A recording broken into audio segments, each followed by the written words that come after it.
Welcome to episode 163 of the Corey Shepherd podcast. Welcome back to everybody who's been listening. All the new listeners, whoever I just said it, right? Last week, I come and tell you we have an episode about Lord Shorty. And things is not to remain undone. You must never really leave things unfinished. Finish where you start, right? So if you do Lord Shorty, you must do Rat Shorty I.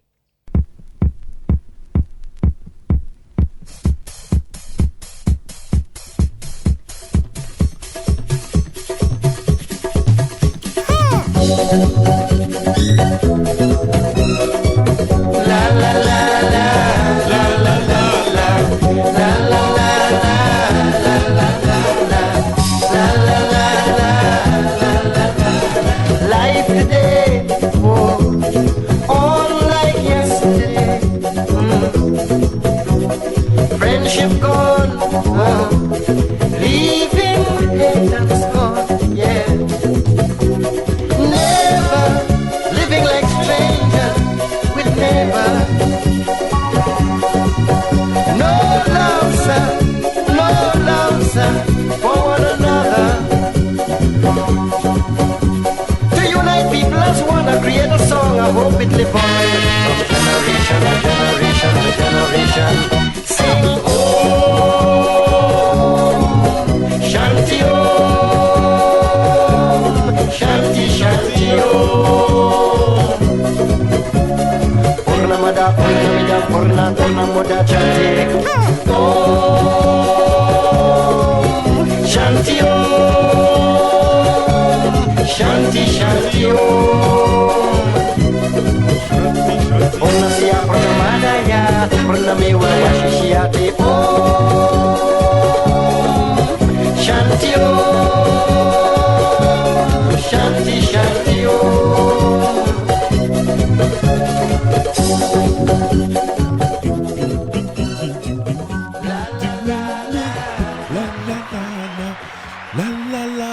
Thing must never remain unfinished, man. And listen, I want to tell all you too, right? Let me just make something clear because I could never predict what all you like and what you ain't like. But clearly, all you like little cankalang in the back and all with Shorty, right? All you like little slackness. But I just want to say that the songs I played span over many, many eras. So it's not like if Shorty had a career slackness and then he had a career giving himself life to the Lord. A little bit, I suppose. Because when he turned, he never really turned back. It's not like he sings slackness after he went to Jammu Nation and so on. He never really sings slackness after that. But even in the days of the little slackness and the love making and thing, because all I hear in this week is suck my lip and make my teeth grind. all I could hear in the household this week. I didn't rap. After I played Shorty after making love, I realized like I fallen short in this house, you know. I thought my household was satisfied, but Shorty, maybe I should not play that song, right? But Shorty had very, very conscious, including Om Shanti from since back in the day, right? But I have a few lineup for Shorty today, for Rat Shorty I, as opposed to Lord Shorty, right? But all the week was. The purpose of this podcast had started off like in the early days, right? One of my main things to get done, just like how I like to listen to my stuff, is to start this thing and drop it early in the week so that you get a nice little start off to the week with some good little music, some positivity, a little laughter, and so on. So it's slowly shifting to a midweek pick-me-up, right? It's a midweek pick. You know, when you're going over hump day and the week long and, you know, I mean, struggling with work and everything, a little pick-me-up during the middle of the week is what it is now, right? And don't hold me to that neither, because it could end up being a end of the week revival. It could end up being an end of the week revival. But we're here. So I had this week. Let me do first things first, because last 2 weeks I ended up in problems when I didn't come onto our people's birthday and so on. So I would like to start this episode by saying happy anniversary to myself and my wife. It is me and the number, you know, but I intend to add on number. I think this is about our 7th anniversary. About 7, we get married in 2020. So this make it 7 years now we married, right? Happy anniversary to my wife. How you tell you? What you supposed to say? I try to understand something. Other people supposed to tell both of us happy anniversary, or we supposed to tell each other happy anniversary? For all the people who married and I looking for counsel. I have several people in this who are listeners to this podcast who have been happily married for many, many, many years. Should I call people names? Should I shout out people marriage? You know, I have people on this, listeners of this podcast who counsel other people about how to get married and how to stay married and all these things. Should I call names? Should I, what do you want me to do? Because this is starting to make me realize that among so many married brethren and sistren that I have so many married brethren and sistren, and nobody's advising me right. I'm getting a set of bad advice because people sit down and watch me put people's birthday in November, then wedding in early December, and then Christmas is in late December.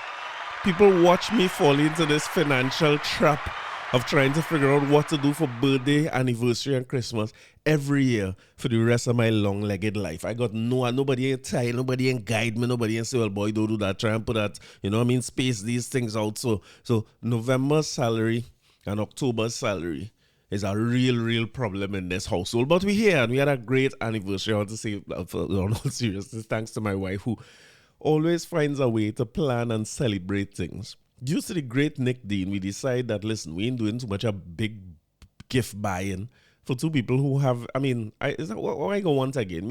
I have everything I have, you know what I mean? When I fire a wife, I find a good thing. I have everything. Why I need again in this life? Me, I need nothing. So instead of spending a whole set of money on gifts, we create experiences on these days, right? So, it's not a whole set of money. But we went to church on the morning. Yes, that was Tuesday morning, right? We promised ourselves that every year, we will go back to St. Mary's Church where we got married as a part of the celebration of the anniversary. Now, in my mind, I thought that on the Sunday closest to the anniversary date, we will go to church, but apparently that is not what it meant. Again, no warning from my married brethren and sister, no kind of counsel. So I had to get up 5 o'clock in the morning to try and drive all the way up in town to go to church. St. Mary's Church was starting 6:15. We say, all right, well, we will go in a chapel in Fatima by Father Gregory. They must have a mass every morning, right? And that was a challenge, waking up so early to drive up the road in that traffic to get to church. But I'm glad we went. We went and see Father Gregory. We went to church with him. There was a fellow, I want to say his father, Philip, but I can't remember the man's name. There was a fellow with Father Gregory there, and he carried on the mass. Father Gregory was, what is called the next man? The helper, the lay minister, the assistant, or assistant pastor, I don't know what it's called. But Father Gregory was that role, and the fellow was the other guy, father. I think it's Philip. It's the shortest mass I ever heard in my life. I want to tell you that what is called the homily was about 2 minutes long. He just basically said, like, Jesus is beautiful, and he bust out. So it's the best service I ever went to. The whole service was about 20 minutes long. I like that a lot. And listen, communion running fast. You had to get up quick. When you see the man come with the bread to share, quick is the word. You had to move fast. And I see our old teacher boy for people who went Fatima. Sorry, everybody, but for people who went Fatima. I see Mr. Mahias, boy, an old retired Mr. Mahias was anything. So Father Gregory ended up telling me he retired. But I assume he was teaching this still, and he came to mass and he had to go to school, but apparently he's come to mass in Fatima. There's a lot of commitment. I see a teacher by the name of Mr. DeGale. I was trying to figure out where I know him from all the time, but Father Gregory reminded me that he was the one who had hosted the award ceremony, the awards, that I had to do a little speech in some years ago, a year or two ago. So we spent the anniversary like that. We start off in church according to Christine. We started off the right way, We start off on the right foot. We went to church in the morning, we went to mass, and we were able to spend a little time with Father Gregory. We went by Adams with Father Gregory. Now I had to tell you this, right? Father Gregory, and salute to Father Gregory. I saw him on a podcast recently. Oh God, I want to tell you, I remember the men on them podcasts, boy, but I can't remember the name, but I follow them. One day I will talk about them because I find them youths doing a good thing in the podcast now. I'm really sorry that I don't have the name offhand. I didn't mean to make it any slight or anything, but they had Father Gregory on the podcast, and I saw a clip of him talking about people taking a bunch of pictures of their food on social media and how people live in a false life, right? And who the hell want to see your food on social media, right?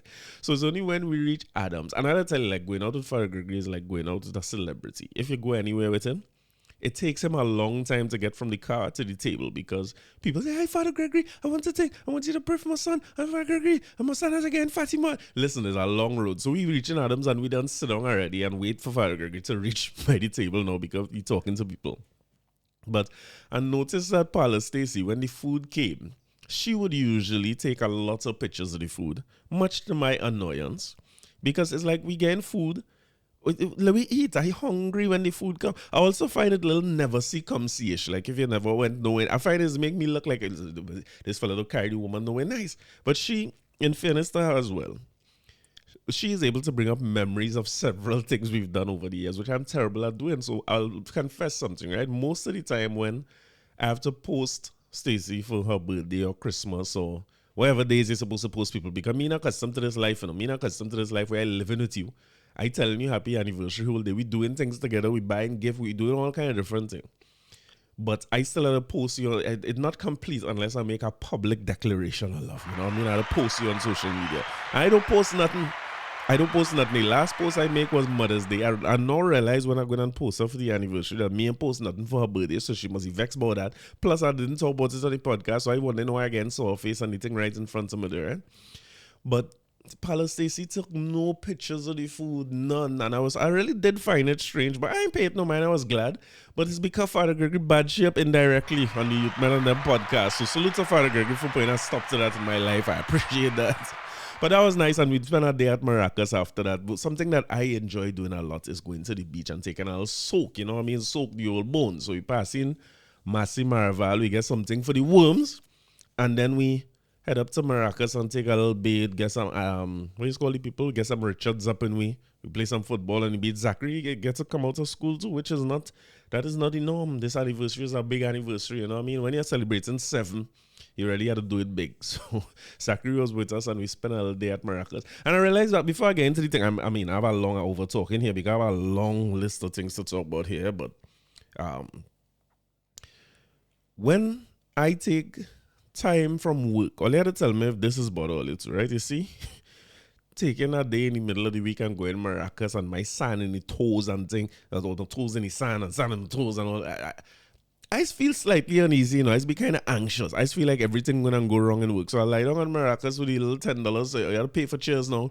I lie down there and I've fallen asleep on myself. Everything I'm just jumping up out my sleep. Is that just me? Or you always be easy for you to just stop working one day and go on a work day and do other things other than work? I don't know if it's just mind over matter with me. I feel like everything gonna go wrong when I take days like that. And Stacey's take it to mean that I'm not enjoying the time and I do, you know, but it's not really that. I really be just nervous about work and everything else that's going on. And I mean, in fairness, I've got a lot of jobs. I have a lot of jobs, right? And maybe I shouldn't be talking about this neither because Stacey have a job. What the hell she was doing on Maracas? I would just like to let the Ministry of Education tutor and everybody know Maracas in the middle of the week. But for all my married friends who gave me no counsel whatsoever and set me up basically, thanks first. But I also got, people always reach out to me when I post these things with me and Stacey about anniversary times. Nice to see you all going strong. And I'm not saying there's like couple goals, but things along those lines, you know, and I'm so happy for you all and all those things, right? So I thought, well, it would make sense for me as somebody who see the light to tell the single people. Let me give some counsel here today, right? I will give a little bit of counsel to the people who still single and looking and fed up with the dating world and what is happening. So I have a few songs. The first one is really dedicated to my wife as a thank you for putting that together yesterday, right?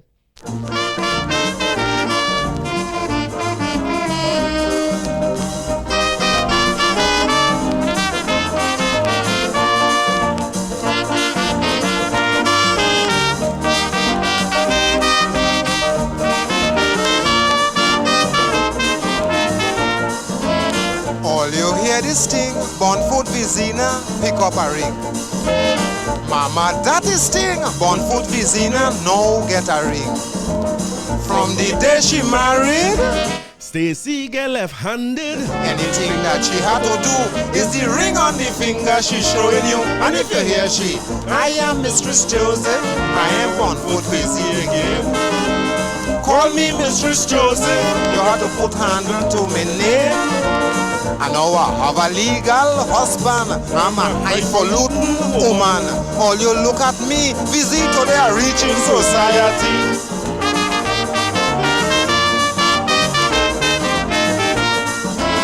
If you see the man who put gold ring on his inner hand, them to really match is a faulty from South Widows calling scratch. Every month scratch making a jail. When he outside you sure he on bail. Them school children does make she howl with Mistress Vizina scratch baby foul. If you hear she, I am Mistress Joseph, I am on foot busy again. Call me Mistress Joseph, you have to put handle to me name. I know I have a legal husband, I'm a highfalutin woman. All you look at me, busy, I reach in society.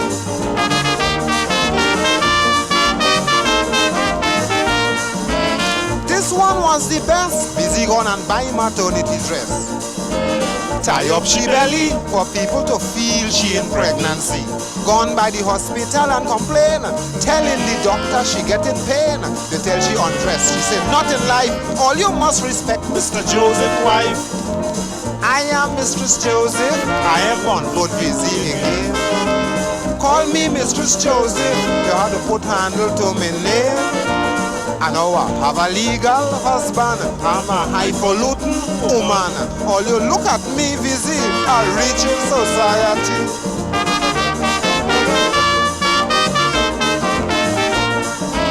When you watch busy in the market, busy like a bee.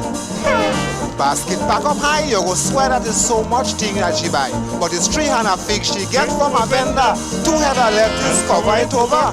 Then talking loud for people to hear. All you don't find the things in the market there. You hear she, I am Mistress Joseph, I am on foot busy again. Call me Mistress Joseph, you have to put handle to me name.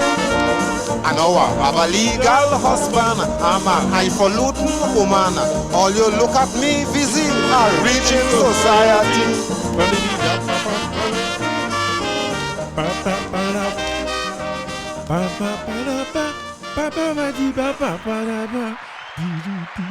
That's dedicated to my wife. Now, a little bit of advice for those who are unmarried, the women in particular, you know what I mean? Those who are unmarried and interested in marriage. Nothing wrong with being unmarried. You know, let me tell you something.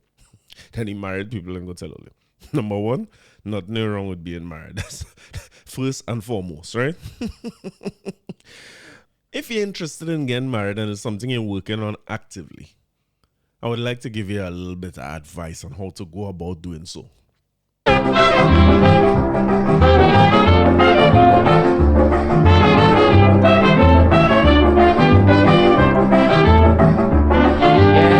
Have you ever studied how some young girls get married? They just think of all sort of things when they want a ring. They just sit down and drop up a plan how to trap a man. Last week I saw Elsie giving she man Alexander this recipe. You know she boiled she petticoat in a pan of water, and she put in she bra half an hour after. Man, she sweetened it with honey and she add some red lavender. And in 9 days' time she was Mistress Alexander.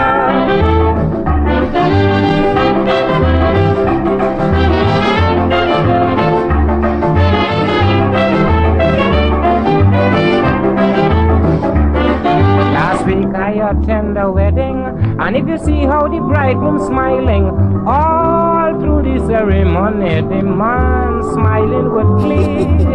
But when it come to the cake sharing, I started to tremble. Instead of biting I slim, I bite something unmentionable. You know the girl mother boil up she kimono with a half-dirty nightie and a shorty pyjama.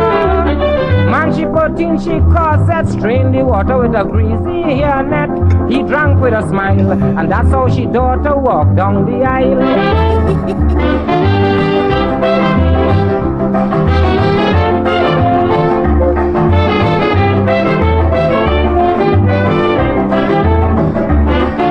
All them young girls afraid to remain as an old maid. They would squeeze blood out a stone to get a man to call their own.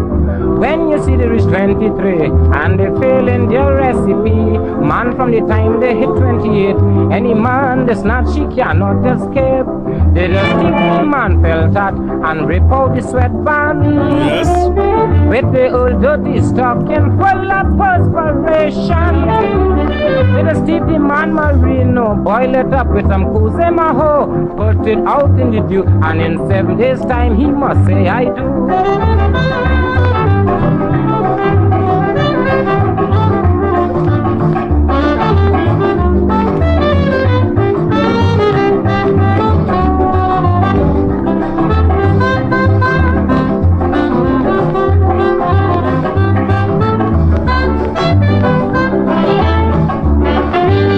Young men, take this warning, be careful how you engaging. Every human ambition is to get a ring on she hand. They try all sort of tricks on me, man, I drink all sort of recipe. But it's stupid they wouldn't learn. No woman cannot be mistress headbone, because better stick a crap head and put it in my shirt sleeve. And in my left side socks, 2 big black jumpy feet. I just bathe once a month with water from dead people's body. That is my recipe, yes, to cut with the recipe.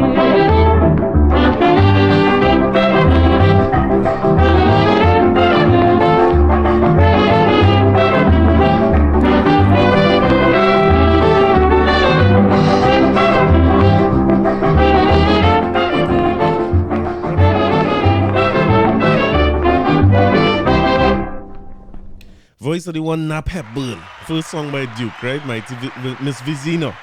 Right? The first one was Mighty Duke. They tell me I play song and I don't put the song in the comments. I'm supposed to be putting the names of all these songs in the description, right?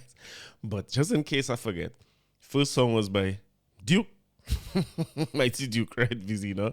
Second song is Nap Hepburn. I think it's Marriage is the name of the song. Marriage is the name of the song, yeah. The Great Nap Hepburn. Marriage Recipe. So talking about marriage, right, and why it mightn't be such a good thing if the marriage ain't come off, or if you ain't get married, don't count your blessings. Be grateful for whatever you have and be grateful for what you ain't have.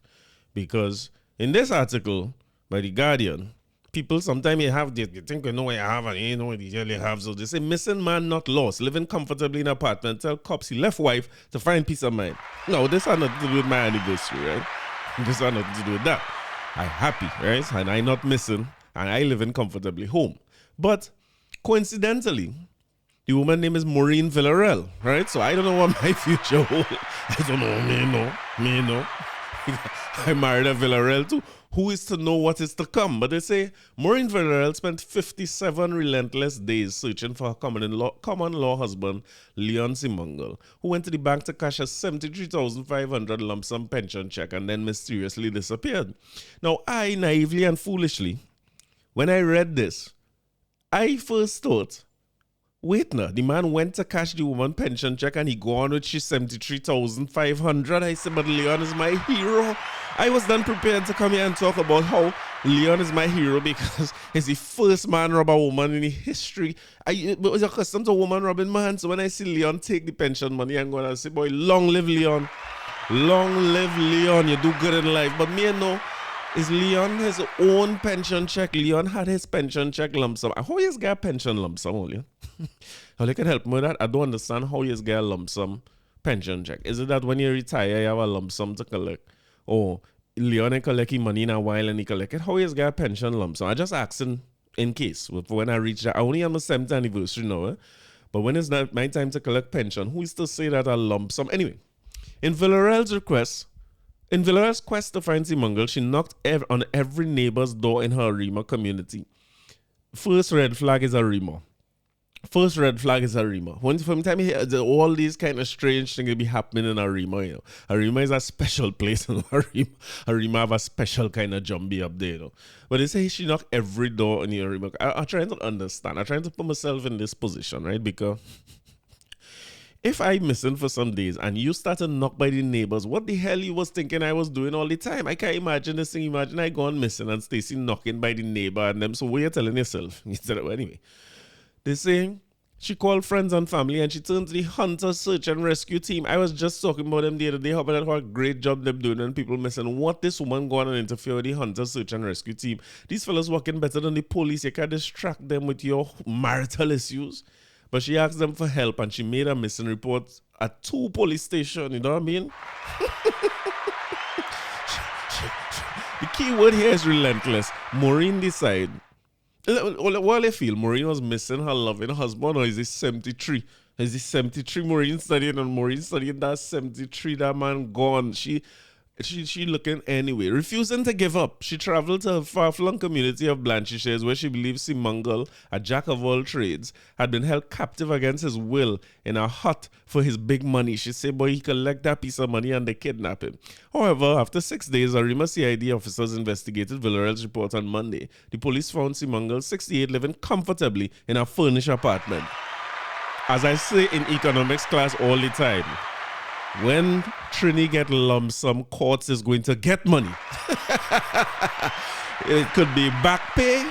It could be any windfall of money that Trinidadians get. Courts is going to get money. You understand where I'm coming from? The investigations brought closure to Villarreal's persistent hunt for Seemungal, who told police he had ended a 20-year relationship with Villarreal and had no desire to return home. Villarreal was shattered and left. Shattered what? Shattered and left in denial after the man she loved dearly rejected her. if I tell you something, right? They between me and Ollie. I'm trying to tell you something. With half a 73, if he had break off that portion and hand Villarreal, you know this would not be no newspaper article. She'd take she half and go she way. This would have never been no newspaper article. But Seemungal send the woman she hand back, and he's a wicked man too, you know. He's a wicked man. He could have leave. I mean, I guess 73,500. Give the woman the 500 now, man. Get she passage back from Blanchishes to go Valencia unless she full back she belly. I mean, why let the woman leave empty-handed? On Monday, Villarreal went to a social worker for help, claiming she was going around in circles looking for Seemungal and wanted media to publish his disappearance. She looking for any kind of help to get her 73. This reporter was contacted and met Villarreal outside Arima police station, where she related the story about her 2 months of persistent search for Seemungal and the police's unwillingness to help. On September 30th, Villarreal said Seemungal collected a lump sum pension check of 73,000 at TT Post and went to that villager to cash it at First Citizens Bank on Arima. But that man leaving the clothes and he back in.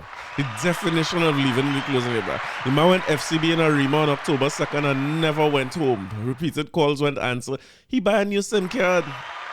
He have money now. She told the Sunday Guardian that neighbours, friends and family of Seemungal had not seen or heard from him. She insisted that the villager who transported Seemungal had been eyeing Seemungal's money and felt something had happened to him. This worried Villarreal to no end. I find he could have called home something too. He could have just said, "Here, what is this scene? Mungi." He said, "What's your name is? Your name is Mungal." Oh, it's common law. Her name is still Villarreal. She said, "Villas, here, what is this scene? I ain't going, man. I get this little lump sum here. Well, if it was me, I would have kept collect my lump sum. Number one, I wasn't telling she, I get 73. And the wise words are Harold. A man named Harold used to go in the gym, right? Harold always used to tell me, he used to call him Brady. He said, Brady, money between woman and man, this cause problems, you know what I mean? So he said, Harold's philosophy is if a woman asks you to borrow money, he said, if she asks you for 5,000, say, money between man and woman has caused problems, and I don't want no problems between me and you, the love I have for you, so I'm going to give you 2,500. Harold say always give them a portion of what they ask to borrow. Don't lend them because you're not getting that back anyhow. So to save yourself from getting them 5,000, because as far as he concerned, like me, you gotta get them something. You understand? If we're going down good, everybody had to eat, right? But Harold say better you give them 1,500 than you lend them 5,000. Good advice. Good advice. But if it was me, I would have called and said, Villas, here, where's the scene? And I'll count out a portion and say, here, what happened? I collect a 14,000 pension lump sum, right? I collect a 14,000 pension lump sum. And I was going to get half, and I don't want this relationship again. I still love you, but I have to love you from a distance. This ain't working out. And I'll say, out of this 14,000, the love I have for you still, I'm going to get you 12,500. I go live on 1,500. All I need is 1,500. Don't ever let them know how much exactly I have. That will lead to all kind of problems, you know what I mean? Don't make them wise. She said, I didn't want to go with him in the bank because he said they had eye surgery to do in the hospital. You know what she was doing that eye surgery for? To see and count. that eye surgery was to see and count that money when it come in. Leon had plans for his money. He wanted to buy a vehicle and remove the cataract from his right eye. Leon, cataract, he good. Villarreal and Seemungal have no children together. Better fet yet. 2 days after Seemungal's strange disappearance, nothing strange about it, strange disappearance, Villarreal said her curiosity peaked when her home was broken into and 3 weed whackers and Seemungal's gas passport was stolen. It wasn't stolen. It wasn't stolen. Seemungal take that 70-something thousand and pay a man a 500 to break in his house and get his whacker and then because there he living and take my passport. You know what he wanted the passport for? In case she was to find the apartment, this man looking to go and plant peas in Tobago, go and live in Grenada and stop sing soca. He don't care. This man is out, villas. That accept your losses. Accept that you ain't getting a cent out of that money. And listen, I don't make fun of nobody and thing, but after this story started to circulate, is come see Villarreal and Seemungal is a match made in ugliness heaven. I don't understand what two of them seeing each other. It's clear that these cataracts was bad. It's worse than you think. You know what I mean? It's cataracts. Both all you see about all the cataract. And I'm putting it to you that if all you see about all your cataract and them, that relationship would be over anyhow. But I mean, salute to Villarreal and Seemungal. I wish all the best. All you going all these separate ways. It looked like. And one thing I would tell you, right, as much as I'm making joke about woman and the money thing, right? Villas, all you have to do is be patient, right? Because you see, man, let me tell you something about man. After a man, and this is a woman generally, after a man, home is home. Home will always be home. Which part you make your home? Man goes say man is dog and thing, man is straight, man do whatever, but home is home.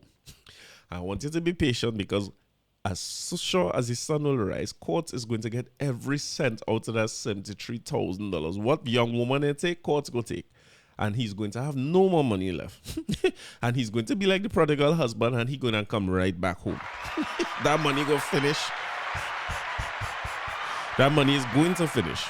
And he's going to be right back in your arms. So you have nothing to worry about. But just for those who are, that's especially for those who must be telling themselves they ain't married and they're unhappy with their unmarriedness and things. Just remember, every time you study which date you went on and it didn't work out and you're still single, just remember Seemungal and Villarreal. So Seemungal sent my song here, right? Seemungal sent this song. And he dedicated this song to Maureen. He just wanted Villarreal to know something, right? So this is not me. This is directly from Seemungal to Maureen. It's Karu. She liked the song for some reason or the other. It's called Woman and Money. This for you, Villarreal.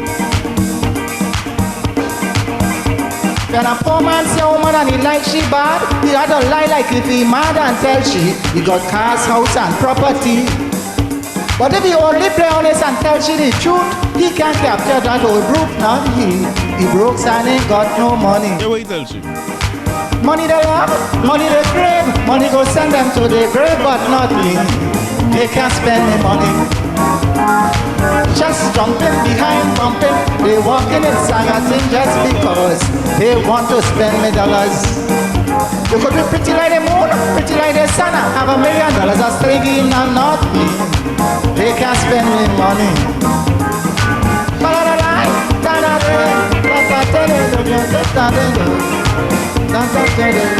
Alright, Baba.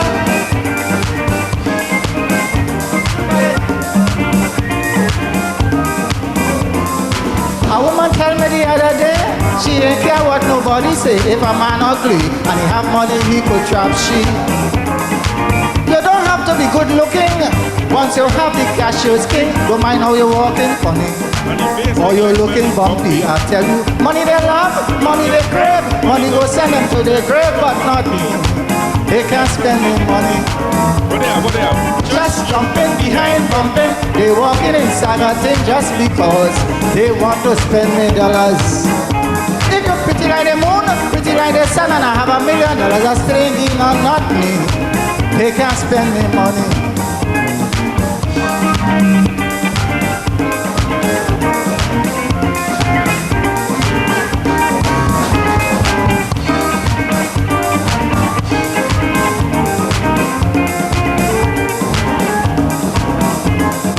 A pretty woman with an ugly man, it ain't hard to understand that he have the things to make she happy. She don't care what she friends and them say about she. Once she get in the currency, the man could be ugly like sin, but the money is damn good looking. I tell you, money they love, money they crave, money go send them to the grave, but not me. They can't spend the money. Just jumping behind pumping, they walking in Sagating, but not me. They can't spend me money. Just thumping behind pumping. They walking in Sagating and Yes, the conqueror out of Trinidad. That's directly from Seemungal, from the voice of Conqueror, right? All you can say and tell all you sing it, right? Look for that from Conqueror and Mighty Power. Both of them sing this song. Don't ask me how that happened, right? But when I was looking up things with divorce concerned, this have nothing to do with my anniversary. I said that already, right? But I was looking up this thing with money and man and woman, right? And it's a funny thing. They say financial problems is one of the main reasons that people is break up. And usually it's coming out of two things. Lack of finances, like somebody run into problems. Like we used to run this household on X amount of dollars, and somebody run into problems and they can't earn the same way again and they're not making the money, right? So when they have too much inequity in how the money making in a particular direction, when there's inequity with the man making too much money and the woman making less, it don't really the divorce thing. And there's real statistics I'm talking about. Coming out of the US, right? Not Trinidad, but where the woman making excessively more than the man, it seems to be a little bit of problems in the household. I don't know if it's the woman's fault. That could well be the man's fault because, you know, man is feel a kind of way. If they're not in control of everything, man could feel a how. But the other thing is debt. Like if one partner end up in a set of debt or gambling and all those things cited as issues why people divorce, right? But financial one is the main reason. But I was reading further because I expected to see more about situations like these, right? Because I have a theory. Well, you hear me out, right? Just like how lack of money could cause people to divorce, I feel too much money could cause people to divorce too, you know, like Seemungal and Villarreal, you know. If people run into a windfall, plenty marriages ain't surviving that windfall, you know. It could be lotto, it could be wherever it is. Now, according to your lifestyle, 73,000 could be a windfall, right? But all lifestyles have a figure. This is my philosophy now. If you run into a certain amount of money, right, you could well watch your wife and say, I don't know if this thing, to be honest, if all any car with your wife, now tell you money truth and don't lie. And if your wife know their husband, if you're listening with your husband, tell him, all your work out a figure. Because just like with our prenuptial agreement and thing, what say, don't take all my money when you leave, you know what I mean, take half. And Trinidad, I know prenup. Half is theirs anyway. And this is what Seemungal know. Seemungal know that is about 40 how much thousand he had to send that way. Because when he walk out, he not getting to keep all that money. So he went like courts, buy up apartment, some furnitures. He get some nice new furnitures for the cooler, like furnitures for the Christmas. And he good to go. But I want you to work out with your spouse, right? What is the figure? Like if we run into, what is your 73,000? 10 million? And we can't be like Seemungal, right? We have to make sure we want good, right? We have children and all them things. So if you run into 10 million, I could say, well, here what, babe? I run into 10 million here, and I want you to live good and everything, but I single now, and 9 is yours, I could just keep 1. Just know that if I tell you I win 10 million and I gain 9 is 100, I win, you understand? I want to give you the next song here, you know, because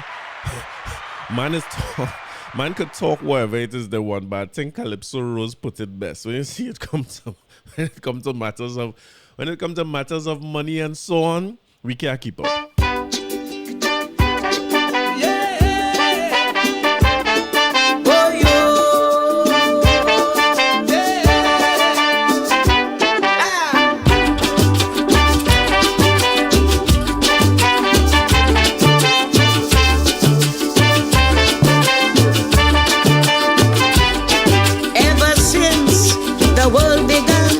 Woman was always fooling man.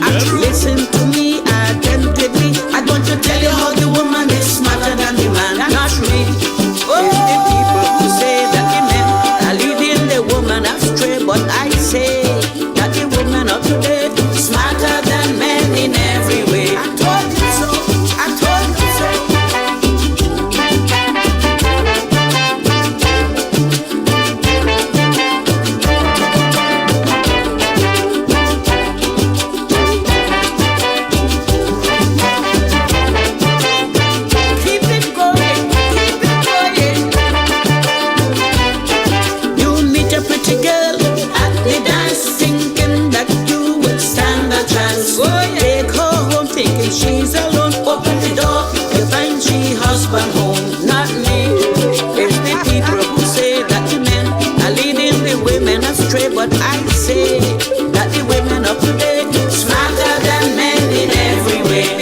day he decide to have some fun. He never left to see 901. Not me.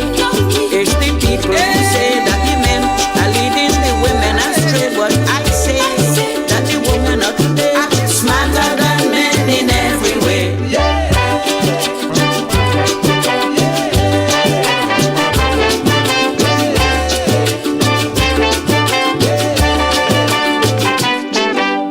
Now, I want to move on to one of the smartest men in the history of smart manism, right?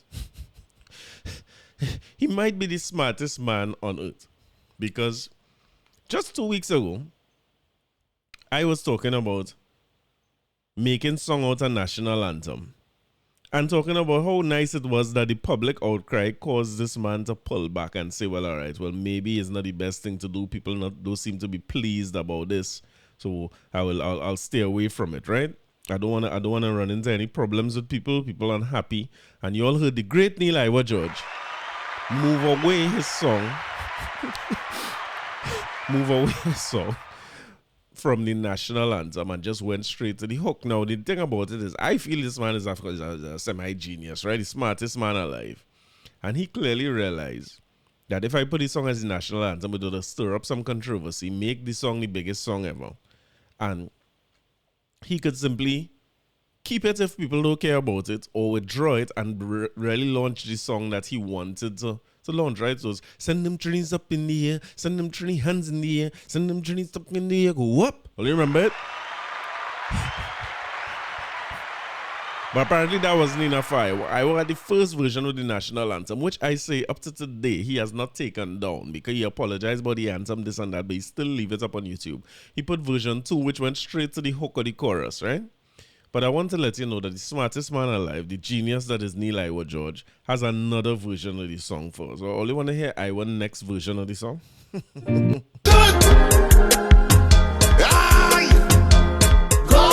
bless our nation of many varied races. May we possess that common love that binds and makes us one. Let it be known around the world that we can boast of unity and take our pride in our liberty. Send them to the hands in the air, send them to the flags in the air.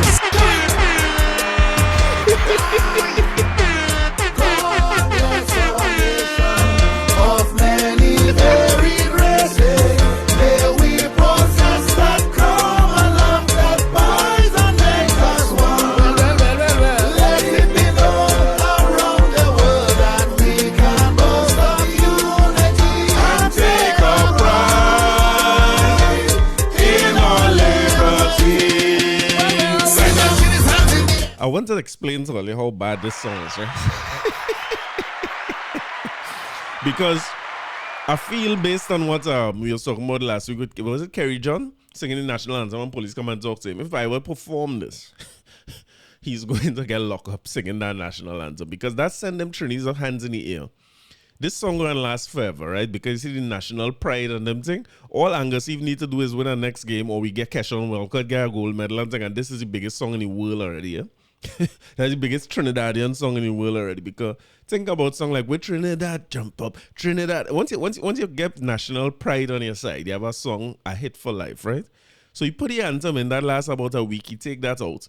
He give you the Trinity's hands in the air. He lead that he realized that going nowhere because he hyper wrong the song died down. But I want to say that I don't know what the God bless our nation. I know there is a difference between a national anthem and a national song and all them things. You're supposed to stand up when the national song play. I noticed something. I never really used to pay attention to it. Like when you watch sports in the States and they sing the anthem, like sometimes they sing Star Spangled Banner and other times they sing the other song.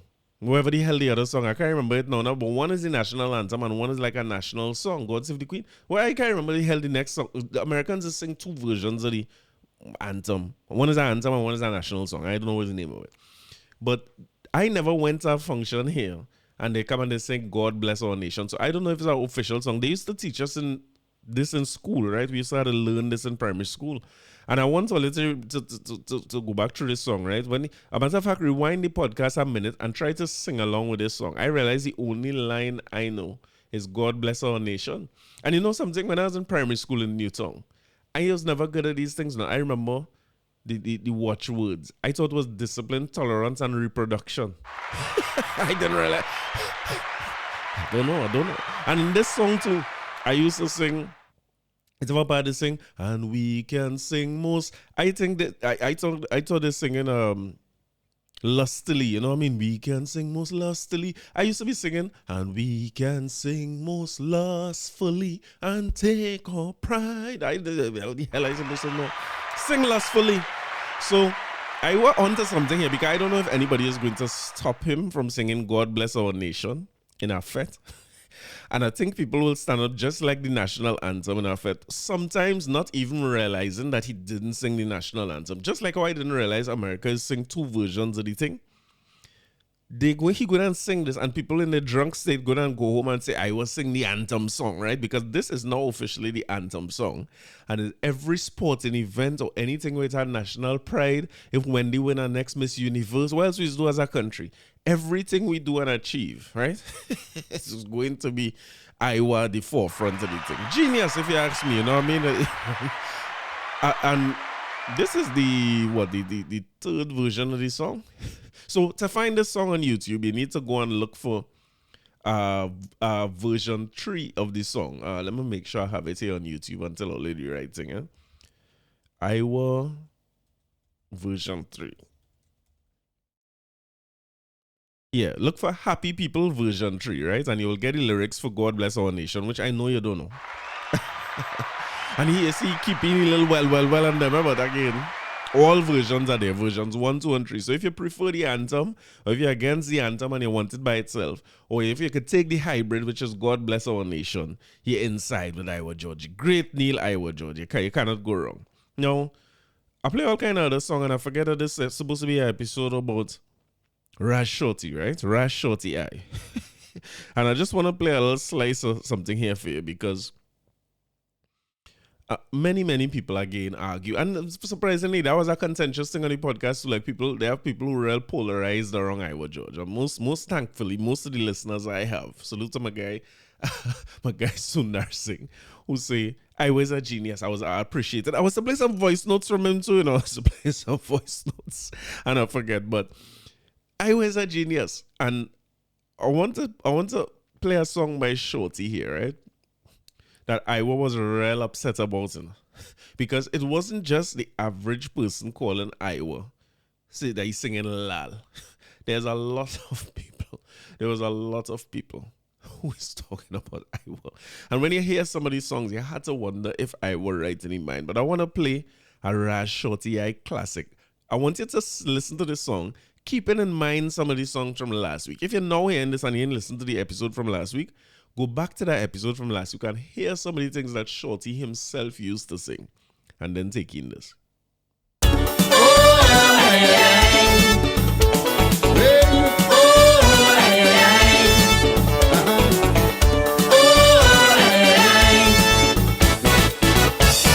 Listening to me radio in Piparo and wondering what I tell and singing for guys. So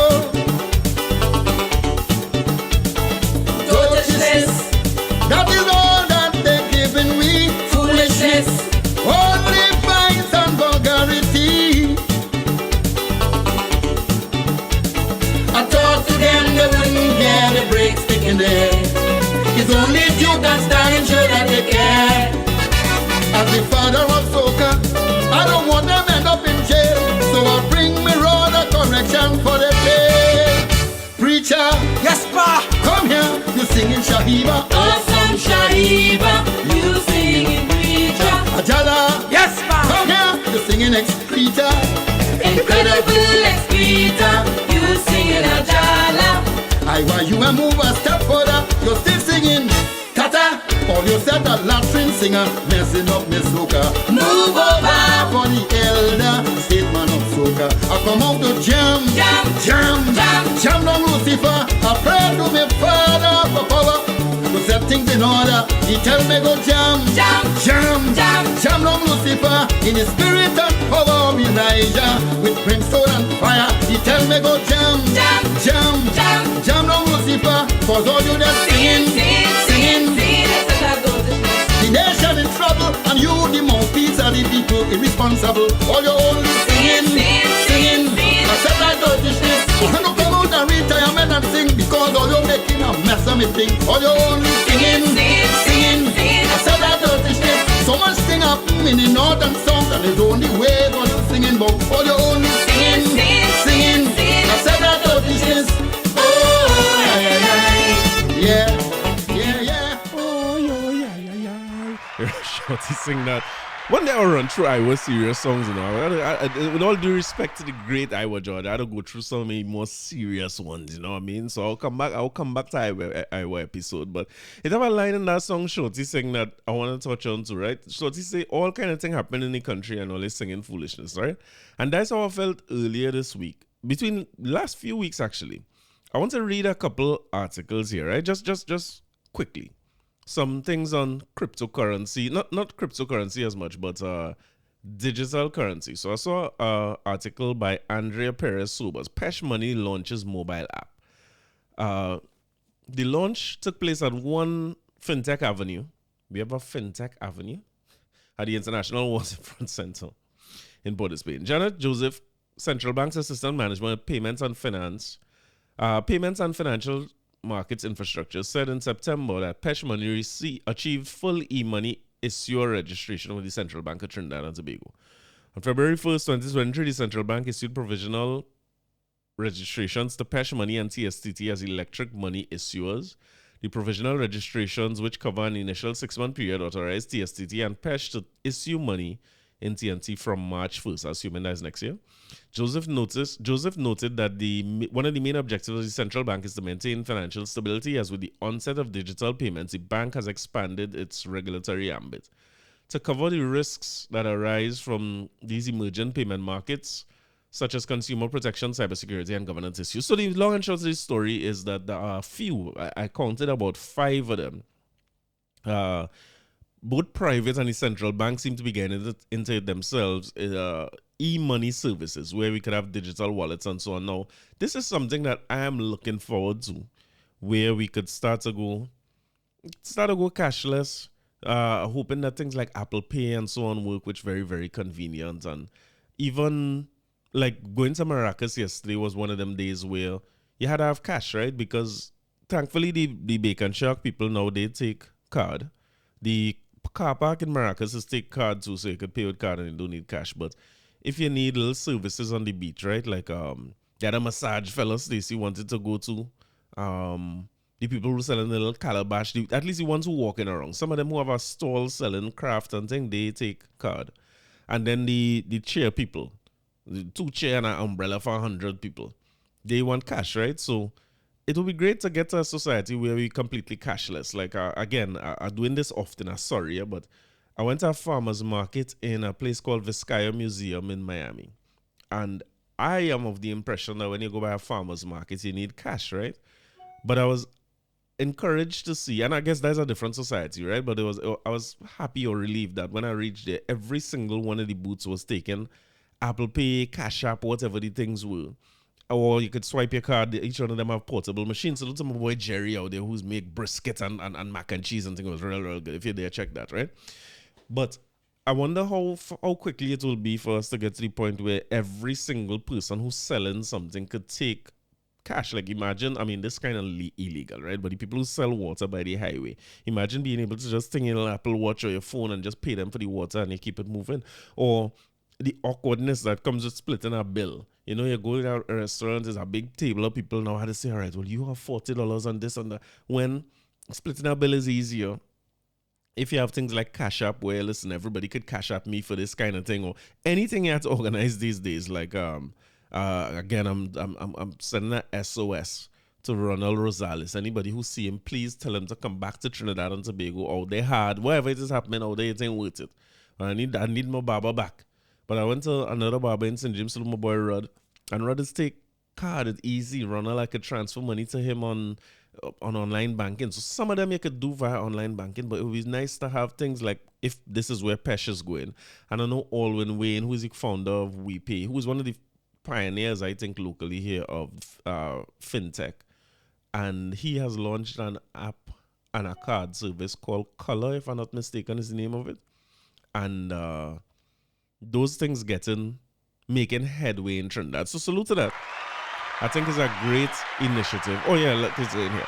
What WePay's Color app coming to TNT. Caribbean mobile payment solutions and fintech company WePay, which was founded by Point Fortin's Alwyn Wayne, launched its Color mobile app in Medellin, Colombia last Thursday to coincide with the company's 6th We Day. WePay told the Business Guardian that the Color app, which provides users a digital wallet and enabled credit card, is slated for launch in all WePay territories, including Trinidad and Tobago. It introduces a debit card with versatile features, allowing online purchases, point-of-sale payments, ATM cash withdrawals. And once an individual has a verified WePay account, acquiring the app is as simple as downloading it from iOS or Google Play Store. There are no bureaucratic obstacles hindering the introduction of Color in Trinidad and Tobago. I'm glad to hear that. Because I remember him having to move his operation to Jamaica because he said it was just too bureaucratic dealing with the banks and the central bank here. So salute to the central bank, salute to all the banks who are involved in this, and particular salute to Alwyn Wayne and the people behind PESH, so that we carry us into modern days. You know what I mean? But I'm going back to Shorty talking about how the country burning down and the voices in the country talking about it. And I was listening to Rowley talking about going cashless. Coincidentally, when he make a big speech about going cashless, in the comments, somebody done say, "Bird done how we cashless long time. What the hell you talking about?" We done cashless already. But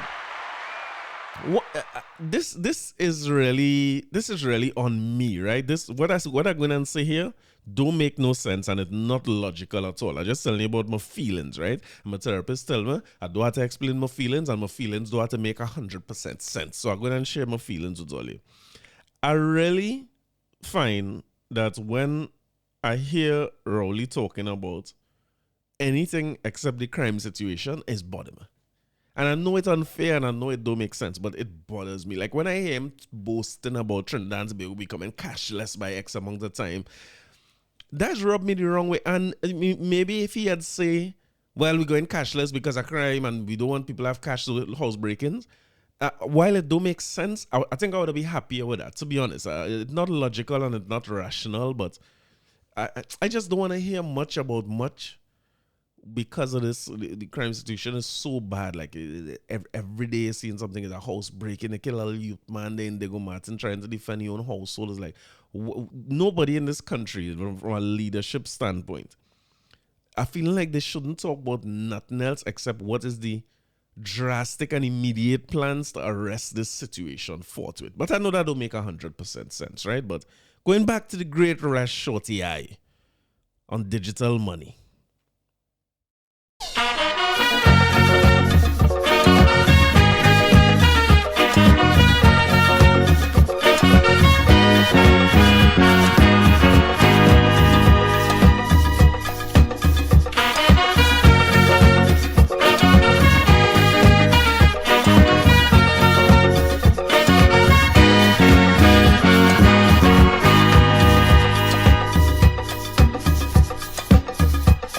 It's 5 to a bed in the hospital. Yeah. And we can't hear a word from Health Minister Kamal. Whoa. Black dirty water we had to drink. Was I saying clean, but it smelling stink. And my friend, the body, money ain't no problem. My friend, the shouting, money ain't no problem.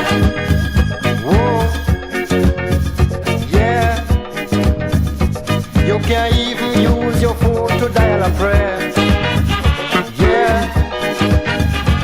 All the phones in a mess and it's like nobody ain't care. Whoa. You can't even call the Prime Minister. He got the phones in the Gulf of Paria. My friend, they're shouting, money ain't no problem. Lord, money ain't no problem.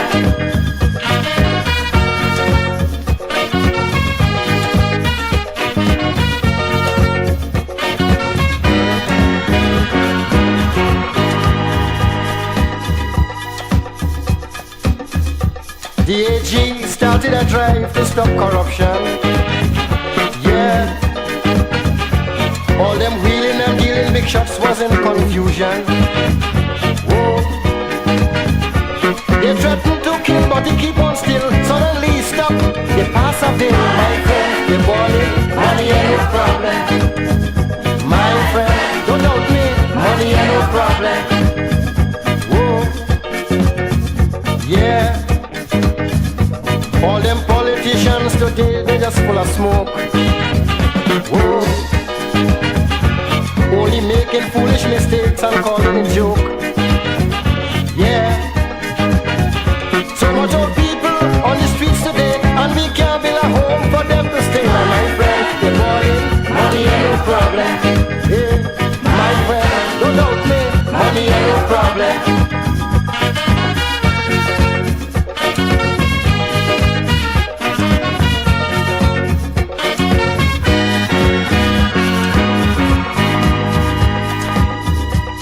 This is Caribbean Vibes.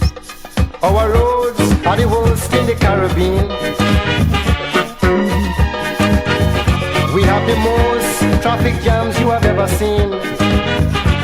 Yeah. When it rains, mother spending pain. Them drain on us drain, so it's flood again. My friend, don't doubt me, money ain't no problem. Yeah. My friend, the balling, money ain't no problem. Yeah. Public transport in this wealthy country so bad. Yeah. Trying to get home on evenings could drive you mad. I tell you, if you see buses park up by South Key and 3/4 ain't working properly, and my friend, they balling, money ain't no problem. Whoa. Money ain't no problem.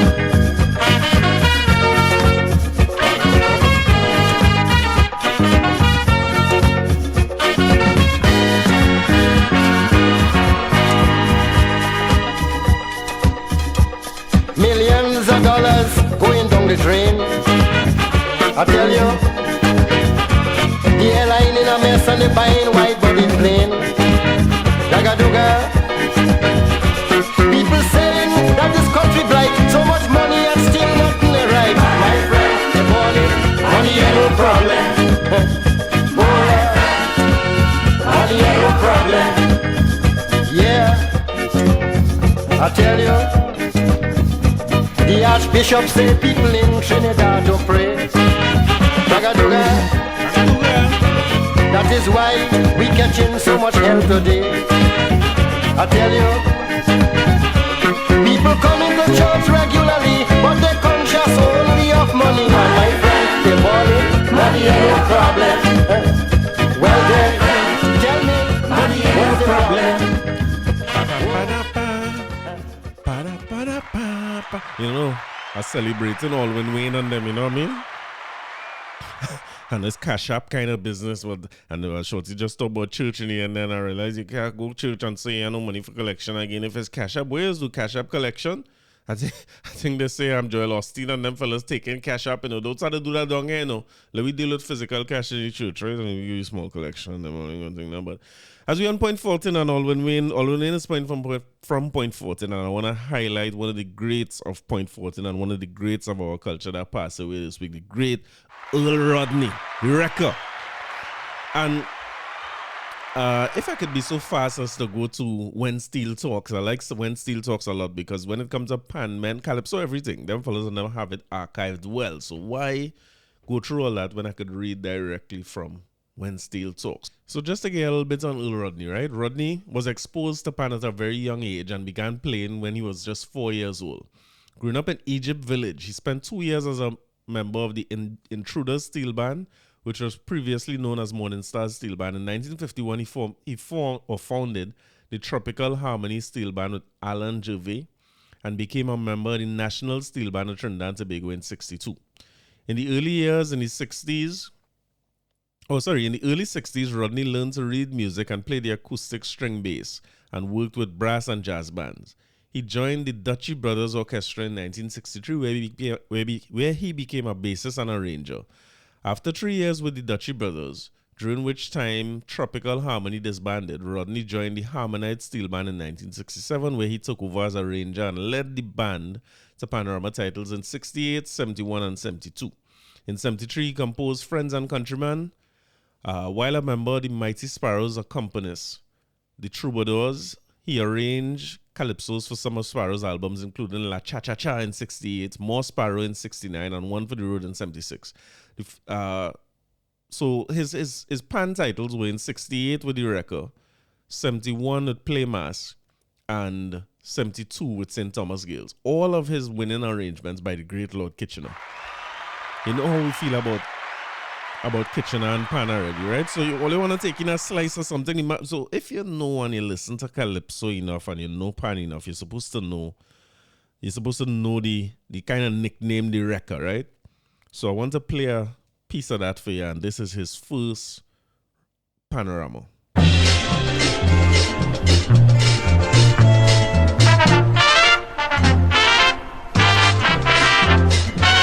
You can't park your iron, no part in this island. You can't trust to leave it for a single minute. If you try to park in the area, friends, you're going to fail. The wrecker will snatch you and your car gone inside the jail. Tell the wrecker for me, I warning them openly. The road is for parking and it shall be. This $11 a head, tell him it's 11 bamboo instead. When you hear a bone crack, it's bamboo on police back. Yes.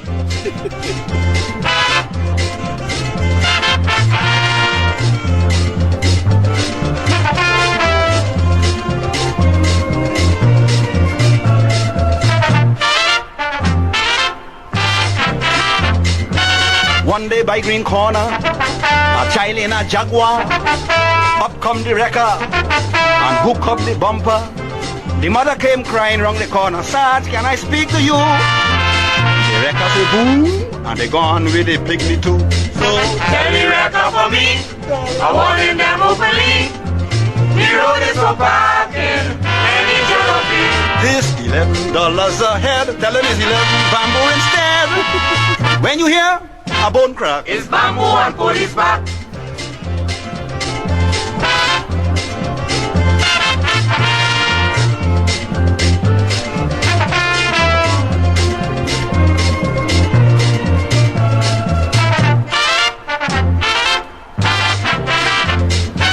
Well, this was a laughter by Royal Theatre. The wrecker attacking, sweeping from hen to chicken. Rampassad running from the market. Oi, what's matter again? Mr. Kitchener, watch up, like the Van Tanam yellow plane. Tell the wrecker for me, I warning them openly. The road is for parking and it shall be. Yes, $11 a head, tell him it's 11 bamboo instead. When you hear a bone crack, it's bamboo on police back. The man say $11 enough. How much money you get wrecked now? Going back to our old article from Newsday, it says Earl Rodney shows he's still a force at 81. When he was 81 years, he held Earl Rodney and Friends. So, reading from the Newsday, musical arranger extraordinaire Earl Rodney proved that age is just a number at Cafe Blue, Royston Road, Port of Spain, in a show entitled 8-1 and still going strong. A legend in his own right, Rodney surrounded himself with friends and music legends like Brother Valentino and Relator, as well as several young musicians to put on a fantastic show. The evening started off with guitarist Larry Laylock, who thrilled the audience with songs like Santi Manite, Making Whoopee, and Malaguena. He was so well received that there was an encore, and again he went on with a Brazilian piece.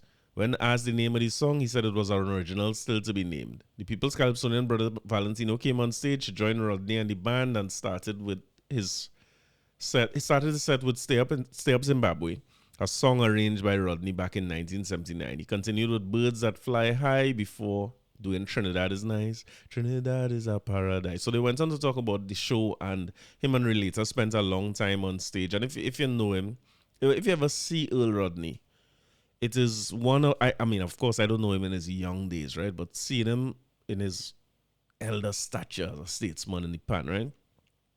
It is one of the calmest things you will ever see on a stage. He is so calm and cool, and I want to say effortless. that the beauty of the music stands in front of him, if that make any kind of sense. You know, you see some performers, like some performers is visual people. That's why I said, don't get Iwer the chance to perform that God Bless the Nation. Because even if you ain't like it, you will get to like it. I was talking about Olatunji too, where Olatunji might have a song that you hear and you don't like, but when you see him perform it, you will like it. Earl Rodney is the opposite of that. The music goes ahead of him. He's so calm and cool, and he playing the two pan sticks there, and you know what I mean? It's just something to behold. And I got an opportunity to see him in concert, or Stacey and I got an opportunity to see him in concert when he was at, I want to say is Ettiene Charles did a show called Creole Soul, if I'm not mistaken, in Napa. And he brought Earl Rodney on to play with him, right? And I saw Ettiene post about it. I want to just read what Ettiene said here. He said, "I'll say your name forever, maestro.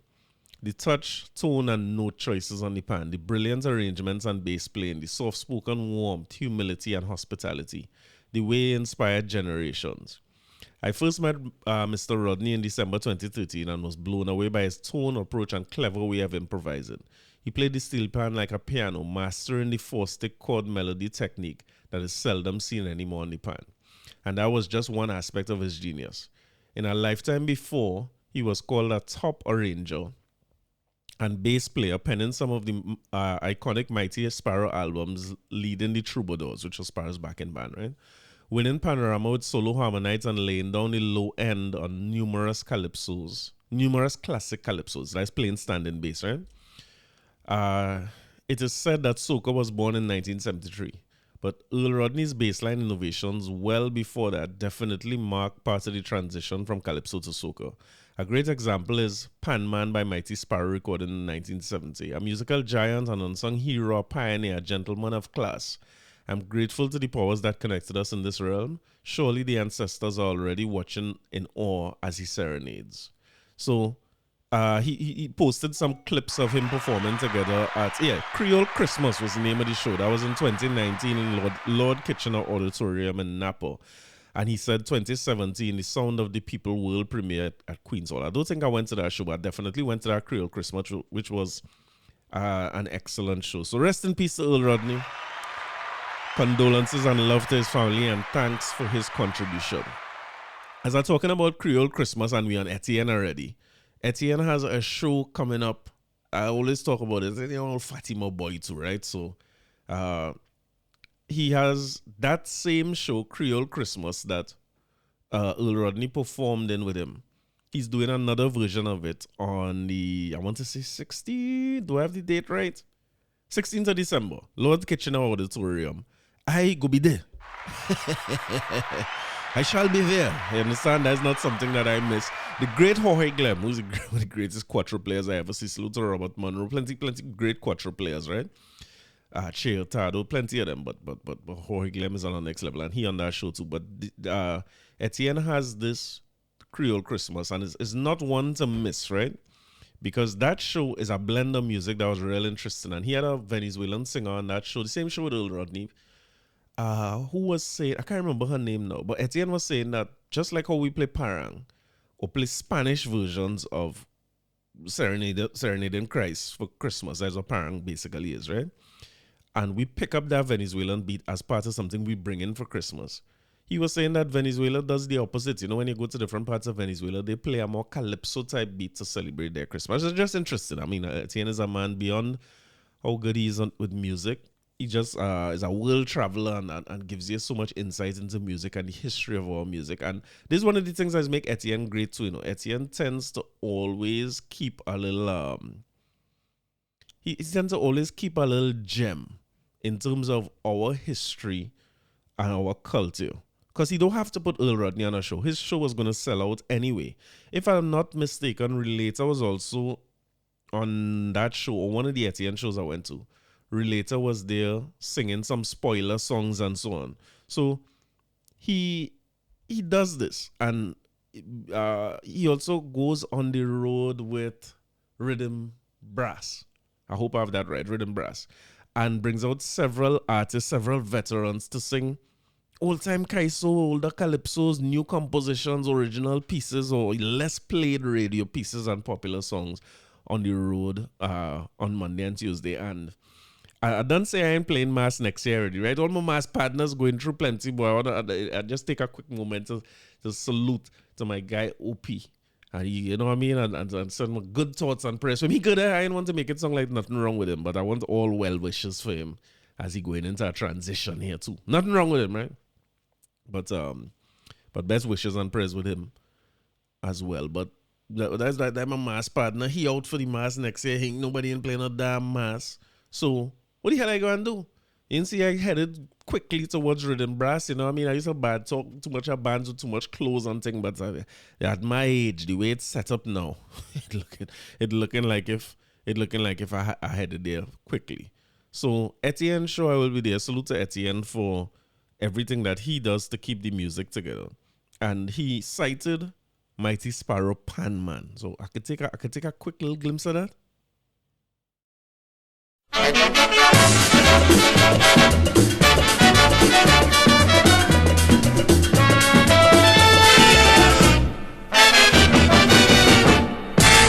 Listen to the rhythm, listen to the beat. Look at all them women jumping in the street. Steel band music had them spellbound. You can tell the old from young woman by the rapping tongue. And it's only one man they hang down. It's carnival time. Woman don't looking fine. And they have for so yard to yard. Anyway you pass the gun mad. And they playing mass, smoking, drinking, whining and holding, singing. Loving over the man, it's the David band.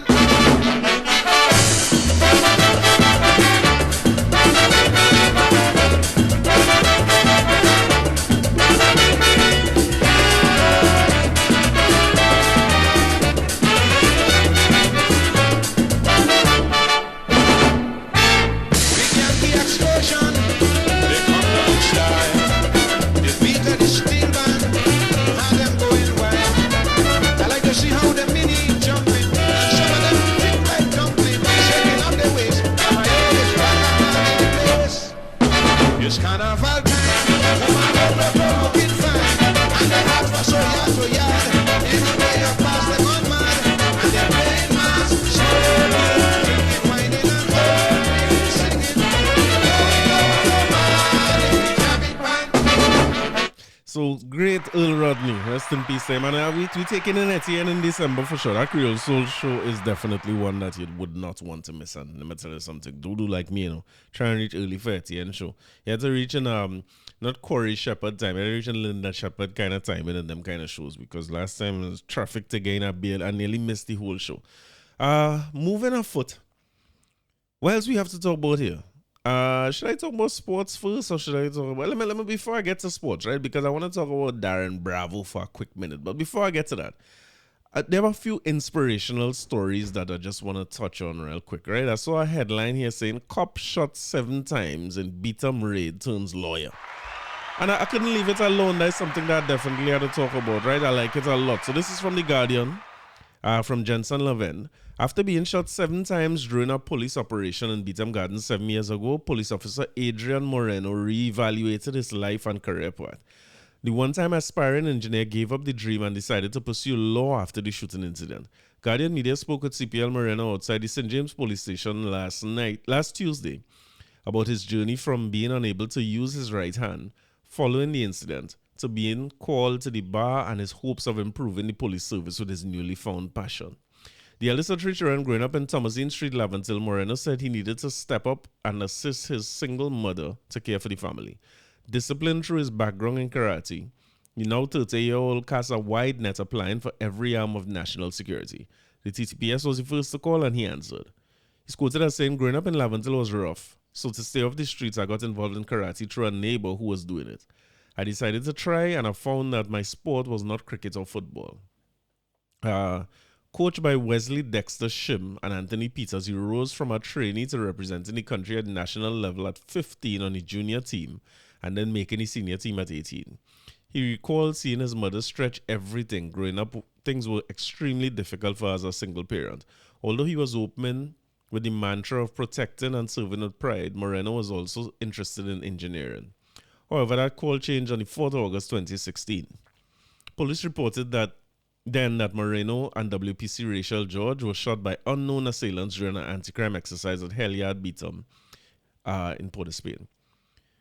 In a media release, the TTPS said Western Division Task Force officers went to the beat'em at 7:20 p.m. in search of suspects concerning a break-in at American Store's Western Main Road, St. James. The bandits took 100,000 worth of items.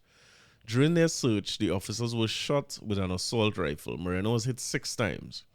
He was grazed in the back of the head. One shot went through his right ear, another through his palm, fracturing his ring and little fingers. Another went through the right bicep, shattering the humerus, and another went through the right forearm. He, had it not been for a bulletproof vest, he would have been shot twice in the chest, probably not been alive today. George was shot in the left foot. Moreno said, I had 2 gunshots to my right arm, one to my forearm, one to my bicep. This broke the humerus, and this was the worst or the most traumatic injury. I had radial nerve palsy from this injury. My right hand was non-functional for almost a year, and he did 3 surgeries to save his right hand. He recalled that it was during this period of almost a year, relearning to brush his teeth, to bathe, to dress himself. Then he realized engineering was no longer a dream, but a fantasy. Searching for something to raise him out of the slump he found himself in, he told himself he did not need his hand to be an attorney. He qualified himself and enrolled in the University of West Indies, where he earned a bachelor's degree in law. He then earned his legal education course at the Hugh Wooden Law School and qualified himself as an attorney. When I was going through everything, I couldn't write. I couldn't use my hand.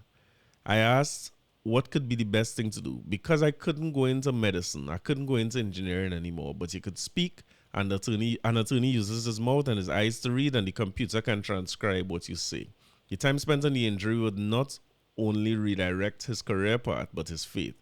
A proud Catholic, Moreno said he attended St. Teresa's Catholic Church in Woodbrook and gave back to God and has continued his religious journey, marrying law and law enforcement to make Trinidad better. Recalling the time having to spend on his mother to care for him. Recalling the time spent having to depend on his mother to care for him while he had no mobility in his right hand, Moreno summed it up. It was really, really hard thinking back on that now. I did 3 surgeries altogether. The first one is an external fix. That didn't work because the injury was so bad. They then attempted to do a bone graft. That didn't work. And the last surgery, the operation, they decided was the last attempt to save the hand or make it somewhat better, was to nail it. And that is what I currently have. I don't know what nail it means. Nice song, so good. But Moreno is good, and congratulations to him as a headline. I couldn't just bypass, and it shows you the amount of challenges, sometimes you're going through something, and I mean, maybe I'm talking to myself a little bit here. Sometimes you're going through something, or you're watching somebody going through something, and you're wondering, okay, what's going to come out of this? How they go? Sometimes all you could see is the tough side or the dark side, and stories like these just tell you sometimes where it's out of the toughest time we have our greatest triumphs. Another one said, from prisoner to scholar. After 15 years in jail for murder, Nicholas Khan begins a new life. This from Shaliza Hassan Ali in The Guardian. It will be a complete turnaround from the 5,462 days he was incarcerated at Golden Grove, Port of Spain prisons for murder. Wait, now he has come out? I didn't realize murder. This man come out. In the 10 months since he was released from jail, Khan 33 opened a business, became a Costat advisor, and regularly lectures to secondary school students about the bad choices he made as a teenager in the 15 years he spent behind bars.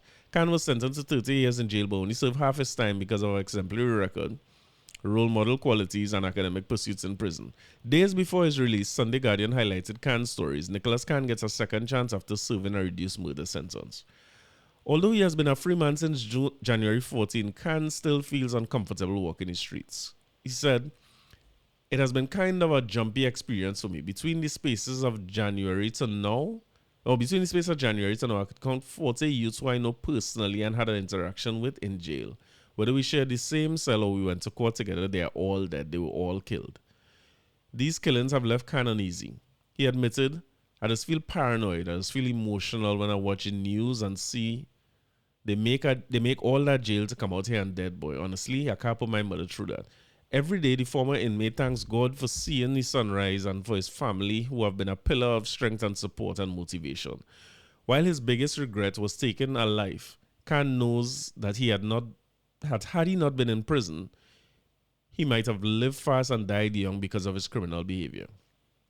He said, "It's this person dying on my hands. If I didn't end up in jail, I would have been dead. If my life didn't change, I wouldn't be the person I am today. everything was for a reason. I try not to question it. I try to go through my obstacles. I bite my lip and face my grind. The former inmate now works from home and focuses on the positive. He said, I tell people close to me that I am not an average person walking the street. I can't do that because I don't know who is on to me. I'm not saying somebody on to me. I have a past and I see things happen to people I know that their past caught up with them, not because I'm doing positive things. It could still happen to me now. It could happen to me the same way. So, I mean, and he went on to give some advice to younger people and so on. So this, again, is a positive story to me now.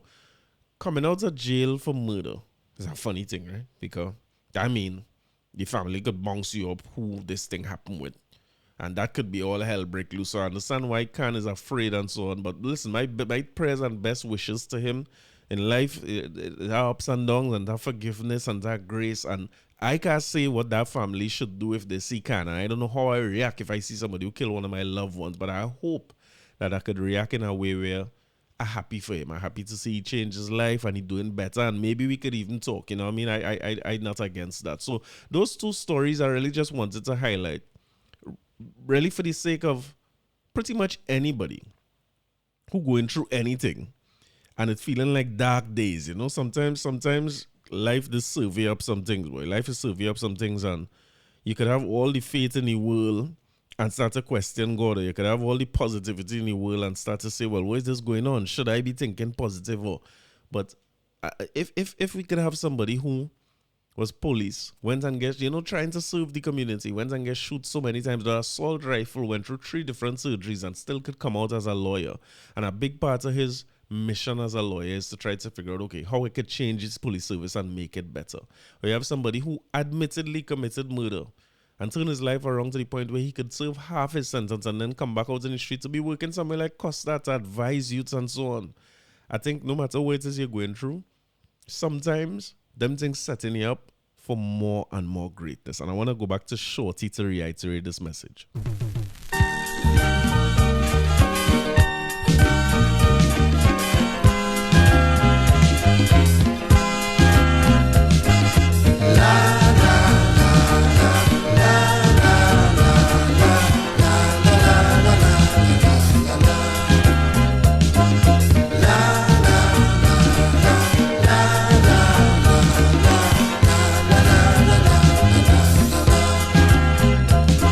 Obstacles in your way, retarding your progress.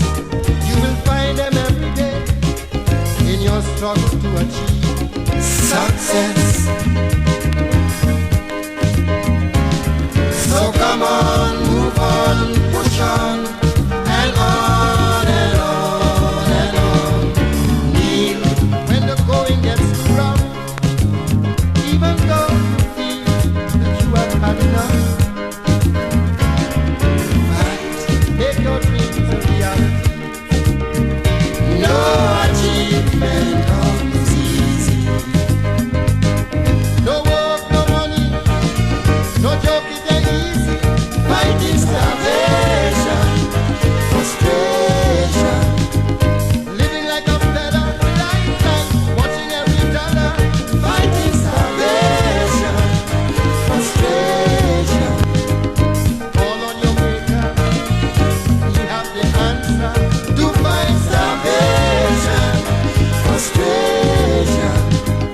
La la la la la la la la la la la la la la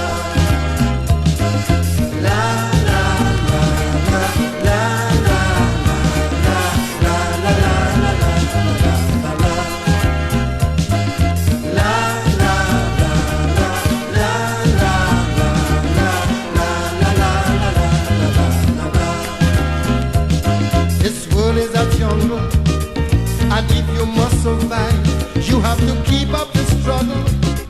It's the only way to stay alive.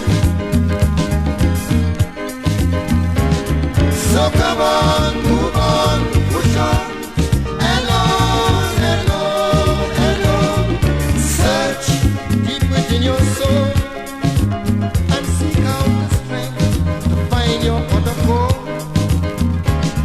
Come, don't just sit down there and go. Wherever there's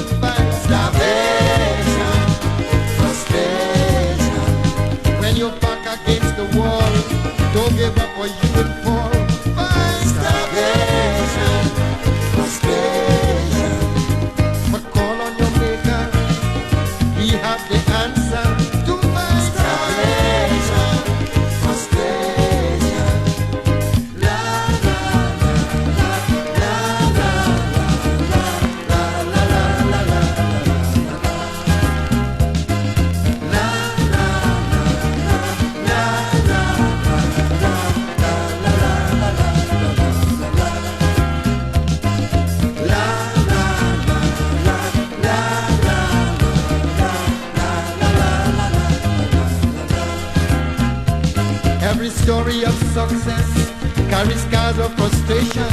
You got to be stronger than the rest, or the evil of failure has won. I tell you.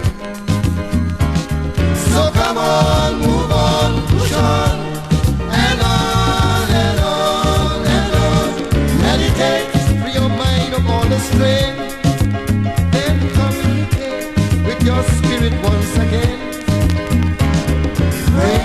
Pray relentlessly every day, and you will surely find your way. Truthfulness and honesty in the end will set you free. Fight salvation, frustration.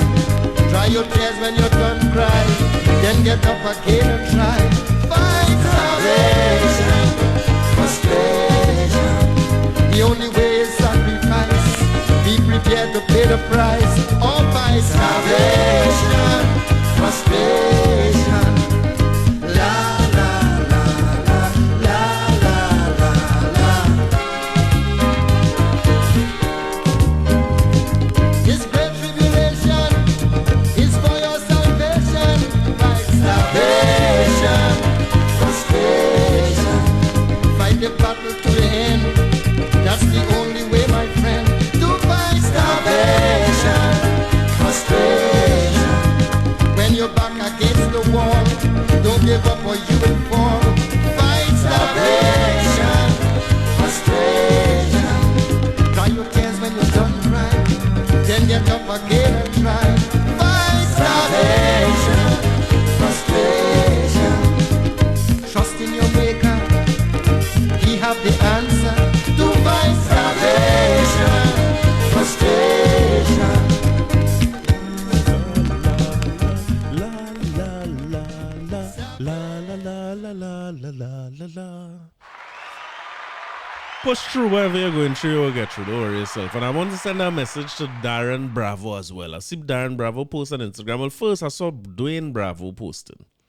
And Bravo was saying to not select his little brother is a travesty in West Indies cricket. I mean, Dwayne Bravo know all about the travesties in West Indies cricket. I mean, it never ends, right?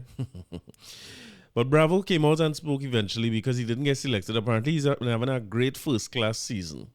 And everybody expected him to be selected. I see people all over the region. You know, sometimes people disagree about West Indies cricket, right? Island to island or territory to territory. But I saw people in Guyana who don't follow cricket, Barbados, everybody was saying, hey, Bravo not selected is craziness. You know, men still love West Indies and want West Indies to win. So I've taken some time. This is from Bravo's Instagram now, right? Following not being selected. He said, I've taken some time to ponder and wonder what is my next step moving forward as a cricketer. At this point in my career, it's not easy, or should I say it takes a lot to continue to find that energy, the passion, commitment, and discipline to perform to the best of my ability and put myself in a position to make my return to international cricket. Without any level of communication, I've been left in a very dark place. At the moment, there's 3 teams representing the region in multiple formats or series. That's approximately 40 to 45 players. And if I can't be on any of those teams after competing in our regional tournaments and scoring runs, therefore they are basically telling me that the writing is on the wall. I'm not giving up, but I believe it's best to step away just for a bit and maybe make some room for some young and upcoming talent. I will end by wishing everyone all the very best. I've lived my dream. 46, age is just a number. So salute to 46. 46 had a rough career, you know what I mean? At one point he was the next Lara. You know how much a next Lara we had? But now he didn't get selected after going through a slump in his career and coming back pretty strong, not selected. And West Indies cricket is a funny thing, but the West Indies cricket board, I mean, even as a following Trinidad football, getting a little better now when we're progressing. They always have these reminders that the administrators of sports in this region, it seems as though they're more for self than anything else. And there's hardly a time where they don't have some kind of controversy around what would be the future of young people, because even though as a sportsman, you see them at 30-something years old or 40 years old, there's a young person you're talking about in terms of not sports, but life in general. And when you derail young people like this, you sometimes wonder, like, what's the purpose of it? Like, are we really playing for the best of the sports or the best of, you know? I mean, I understand too that Bravo would be an older player and he wants younger people to come in and sing. But if he's one of the best players and he making runs, he struggle. But Shorty say push on Bravo and you had to find your way to push on. So I just wanted to highlight that and thank him for his service. And I'm not sure how that goes because I don't follow cricket enough to understand, okay, if you no longer play cricket for West Indies, can you still get selected and play in the T20 tournaments all over the world, which is how you'll earn. And I didn't like the fact that in the midst of everything he say without any level of communication, I've been in a very dark place. And listen, you see that shadow of a song called Do Good. I played a few times here that I like to listen to, especially when I'm struggling with anything, and especially, recording and what to say, and if I should, what do I cover this week? I don't have the energy to record it and to talk, but that Do Good song is getting me in the right place. And you see that Shorty push on, that quickly becoming one of the songs that's get me right. So I hope Bravo continue to push on. And I did see something from West Indies that I also wanted to highlight here real quick, because another person who I saw in Etiene's show live for the first time, that was the last show he did in Queen's Hall, was the Piano Girl. And the Piano Girl had opened the show with some of her own selections, some of her own compositions, as well as some covers. If I'm not mistaken, she was playing and singing in that too. And seeing people on social media versus seeing them live is a big difference. She's a real performer, and I mean, to sit down by herself there with a piano and take over Queen's Hall like that is pretty impressive. And I saw her and Irfan Alves do a rendition or a version of Rally Round the West Indies that I want to play for you here.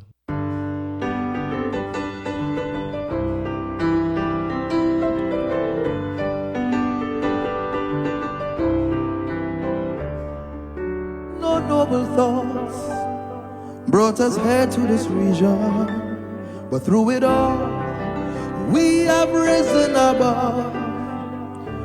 Through our flooded nights, flashing their willow and leather, these keepers of the flame must feel our undying love. This Caribbean nation is rising fast, a sunbeam cutting through a clouded past. Our passion fills the world like a raging fire. As the sun rises, know we can take it higher. Let every voice be raised. Everybody give praise.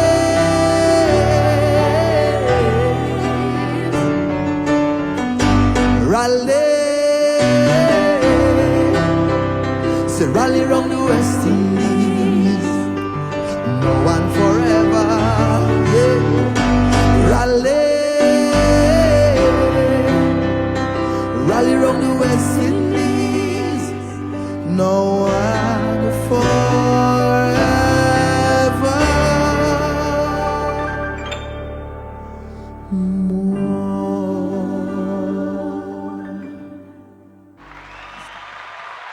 Let me tell you something. Irfan Alves is one of the greatest of all time. Easy, one of the greatest of all times. But you see that rally around the West Indies, and I want to get back to Irfan Alves in a minute, right? But that rally around the West Indies is something that is very important at this time. If you're not paying attention to it, I'm not sure if only watching what's going on with Guyana and Venezuela at this time. And keep in mind that there's no selfishness in this matter. This is a matter that we should be taken very, very seriously, just not because of our relationship with Guyana and Venezuela, but also because of our proximity to Guyana and Venezuela. There's no war that fighting between them two countries that's not going to affect we. I don't know how strong Guyana army is, but it's standing up along with the great Irfan Ali, the men on the border. They're making sure that they protect their territory. And I know that Venezuela is a country that, I mean, from a political standpoint, them ain't afraid of a little war, a little battle, a little global battle, you know what I mean? They're not afraid of that.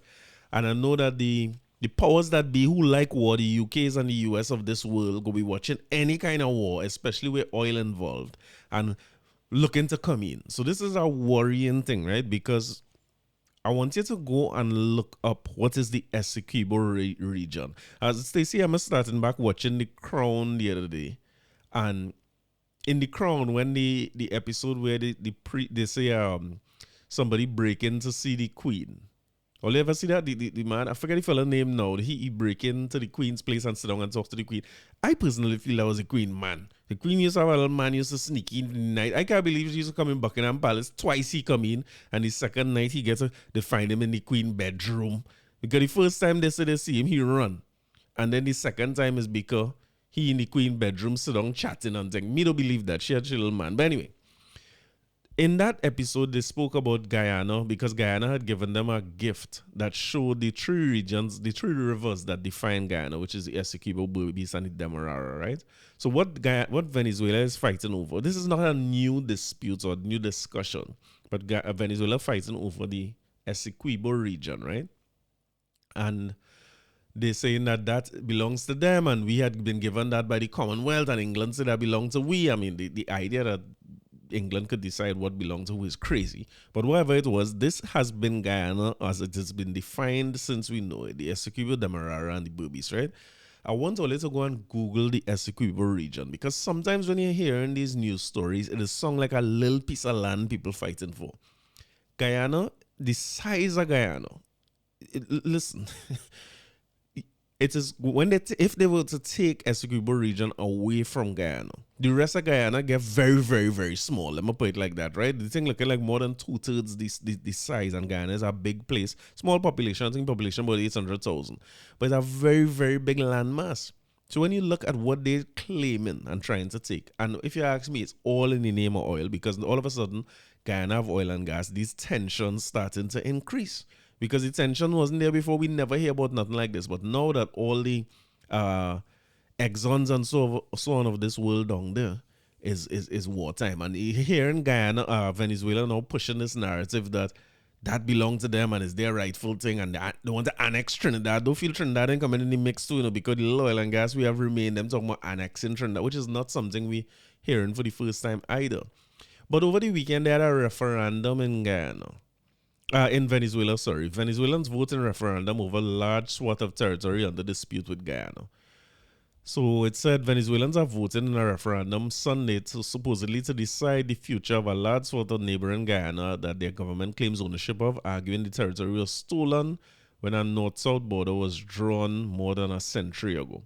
Guyana considers the referendum a step toward annexation, and the vote has its residents on edge. It asks Venezuelans whether they support establishing a state in the disputed territory known as the Esequibo, granting citizenship to current and future residents and rejecting the jurisdictions under the United Nations top courts and settling the disagreement between two South American countries.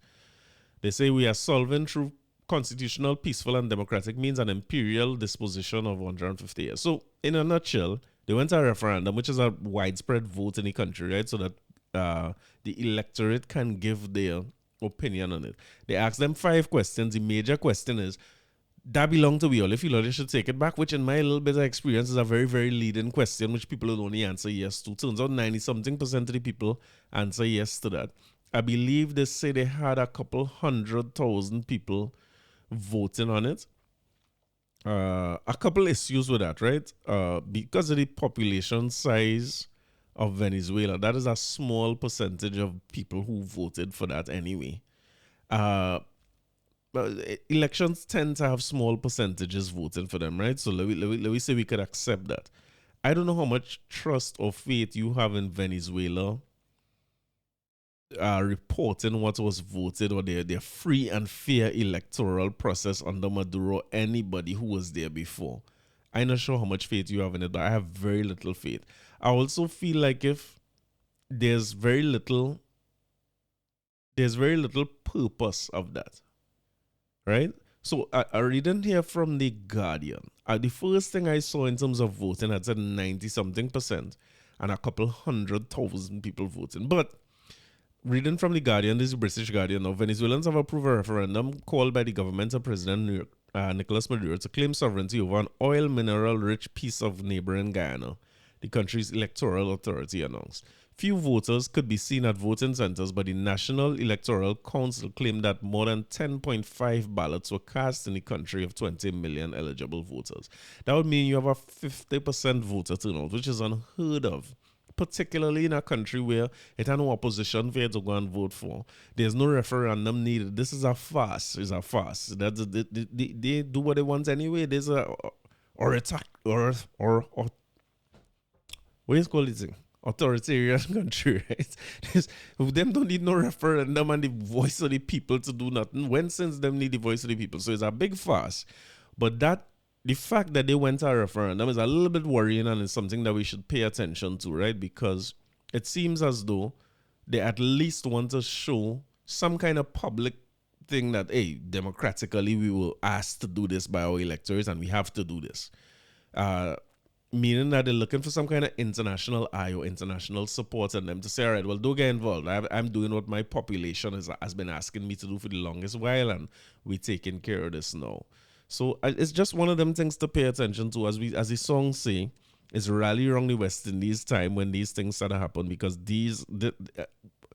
I find like when I watch the news here, people not paying enough attention to that, and that's a serious matter. So I see Marshall Montano and them start to post about it now. Maybe it will start to get more traction and people will pay more attention to it as the local stars start letting their voice be heard. But it's a very, very frightening thing and a very frightening time. Now, to add a little more to this thing on Guyana, I would like to play the incoming Prime Minister of Trinidad and Tobago and her words on Venezuela, on Venezuela versus Guyana, which I agree with wholeheartedly. Listen, my clear message to Maduro tonight is, if you interfere with the Guyanese people, you interfere with the people of Trinidad and Tobago. You touch one, and you touch all. Yes. We fully support the people of Guyana in this crisis, and we call upon Maduro to obey international law and stay out of the lands occupied by Guyana. I say so. I also tell the Guyanese people what I tell you all the time: stand your ground. Stand your ground. Oh, I thought she was going to empty the clip. She like a little war, you know. I mean, maybe we need. It's at a time in The Godfather, right? Well, the son was to become conciliary, you know what I mean? And he tell Mike Hagan, he say, you're not a wartime conciliary. I wonder if Rowley war talk is only for locals here when they break in COVID rules. Maybe we need Kamala in charge to come and empty the clip on behalf of Guyana. But again, I'm going back to Shorty, and I want to play a song from Shorty with relation to that situation. Because he has set his love upon me, therefore will I deliver him. I will set him on high, because he has known my name. He shall call upon me, and I will answer him. I will be with him in trouble. I will deliver and honor him. With long life will I satisfy him and show my salvation.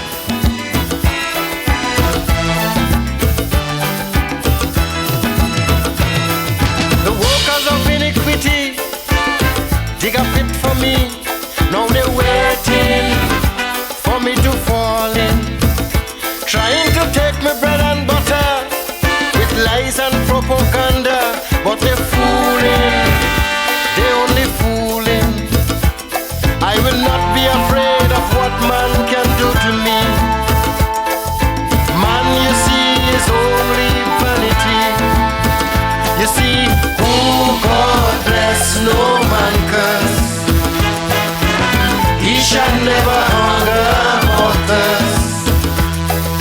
Who God bless, no man shall ever curse. He shall be first. He shall be first.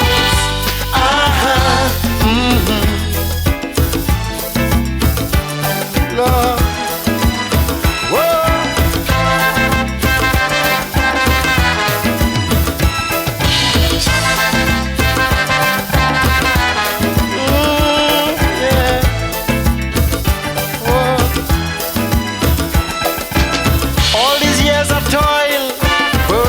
Midnight oil, creating something from nothing. Now it reached maturity and gained popularity. Some of them claiming is their own thing, but a short truth always prevails finally. So the death of lies and deceit is a certainty.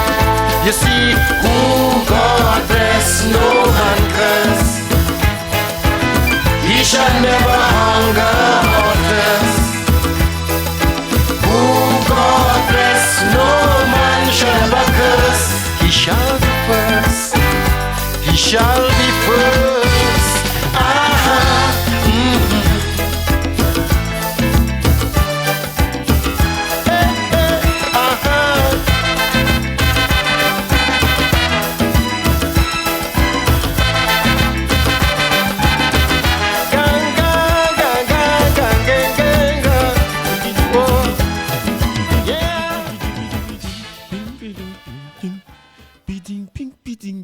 No, that brings me to the end of the episode. No, but it wouldn't be right. It's not going to be a shorty episode. It have some songs that you can't leave out when you're talking about Shorty, right? And this is one of them here. If my people, which are called by my name, shall humble themselves and pray, and seek my face, and turn from their wicked ways, then I shall hear from heaven, and will forgive their sin, and will heal their land. Awo, awo, awo, awo, awo, awo, awo, awo, awo, awo, awo, awo, awo, awo, awo, awo. Kadaya, daya, gadaya, kadaya, daya, you crying, kadaya, daya, gadaya, because they're coming on the nation. Awo, awo, awo, awo, awo, awo, awo, awo, awo, awo, awo, awo. It'll wake up something, right?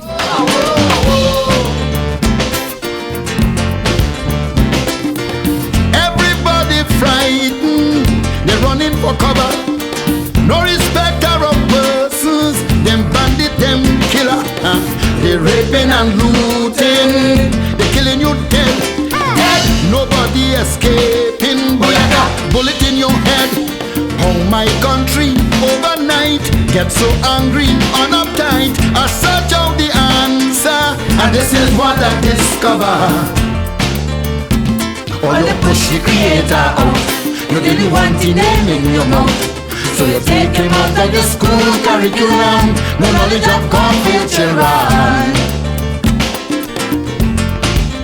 Look around you, all you have is teenage bandits. Their mind have nothing in it but O's and A's and CXC, but no knowledge of the Almighty. Just because you push the creator out, you didn't want the name in your mouth, so you take him out of the school curriculum. You reaping the fruits of your actions. So tell me where you're balling for, where are you crying for, where you're balling for, where are you crying for? Is you who push the creator out.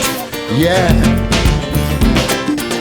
Every generation that comes is nothing more than a reproduction of the one gone before. All your double standards and your false value, they come back and catch you off guard and confusing you. What you're seeing is yourself manifesting, nothing else. Check the children's performance, then look deep in your conscience. You go see, all you push the creator out. You didn't want the name in your mouth, so you take him out of the school curriculum. No knowledge of God for your children. Look around you, all you have is teenage bandits. Their mind have nothing in it but O's and A's and CXC, but no knowledge of the Almighty. Just because you push the creator out, you didn't want the name in your mouth, so you take him out of the school curriculum. You reaping the fruits of your actions. So tell me where you're balling for, where are you crying for, where you're balling for, where are you crying for? Is you who push the creator out. You didn't want the name in your mouth.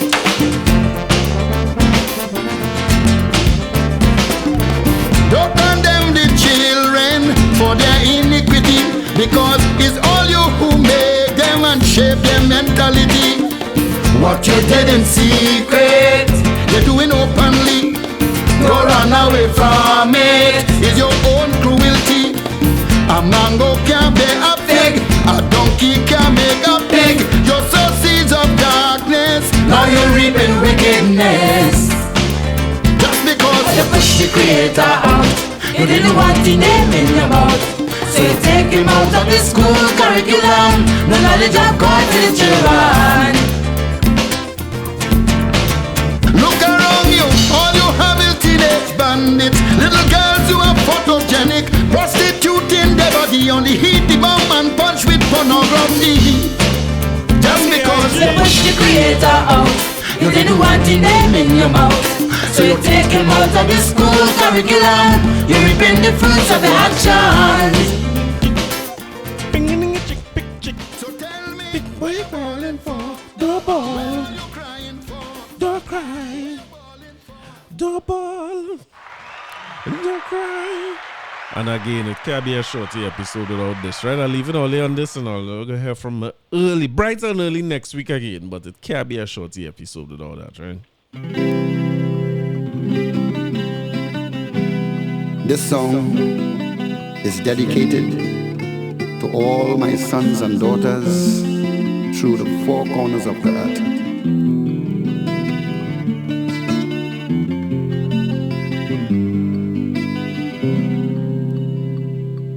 Yes.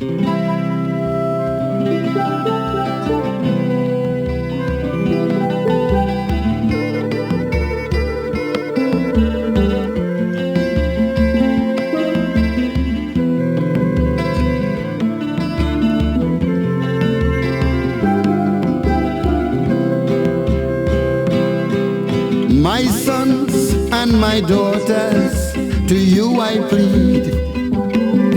Watch, don't get no horrors, but please take heed. I know you don't want no sermon, but my admonition is to guard you against all the evils of life that create strife and destroy life.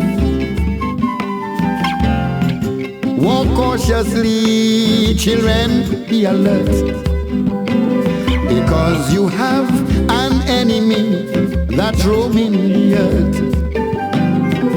I know you're young and restless, but you don't have to be careless.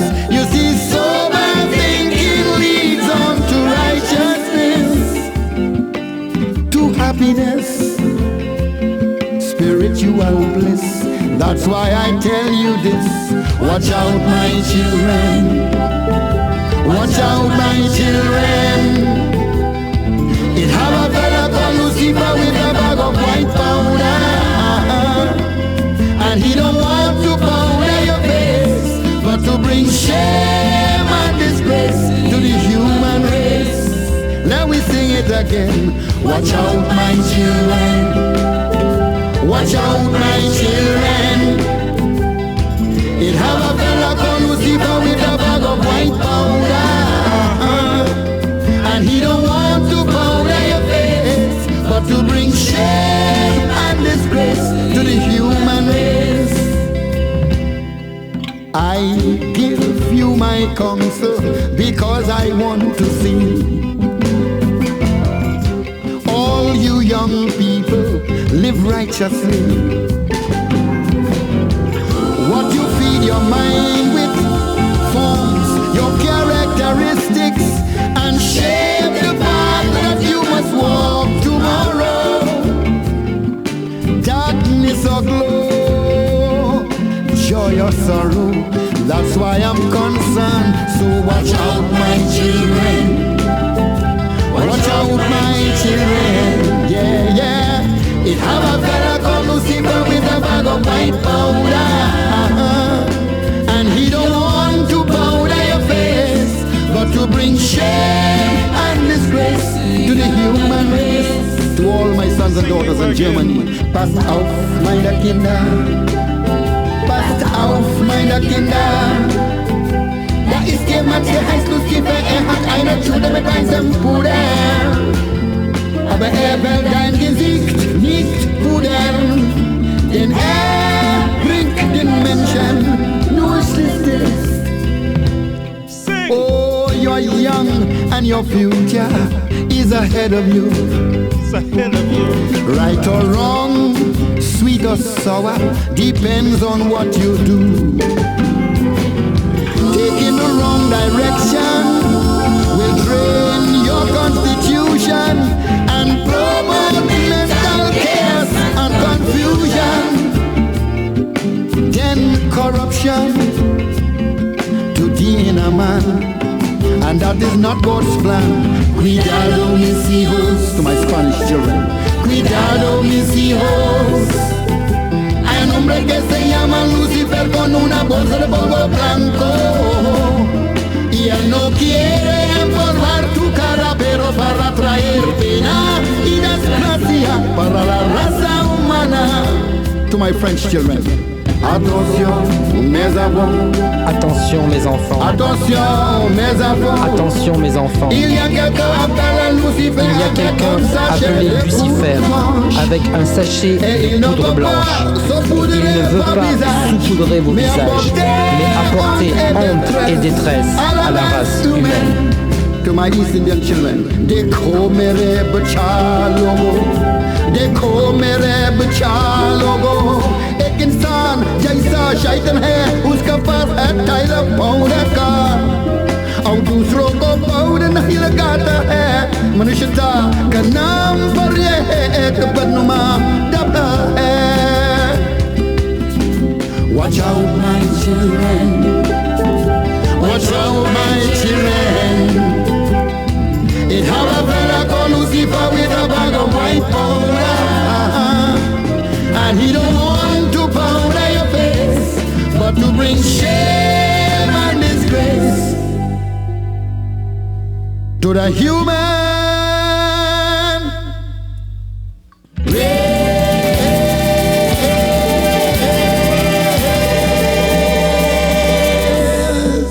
Not the kind of song I could stop, right? Salute to everybody. All have a safe and productive week, and I'll see you all bright and early next week. Bye.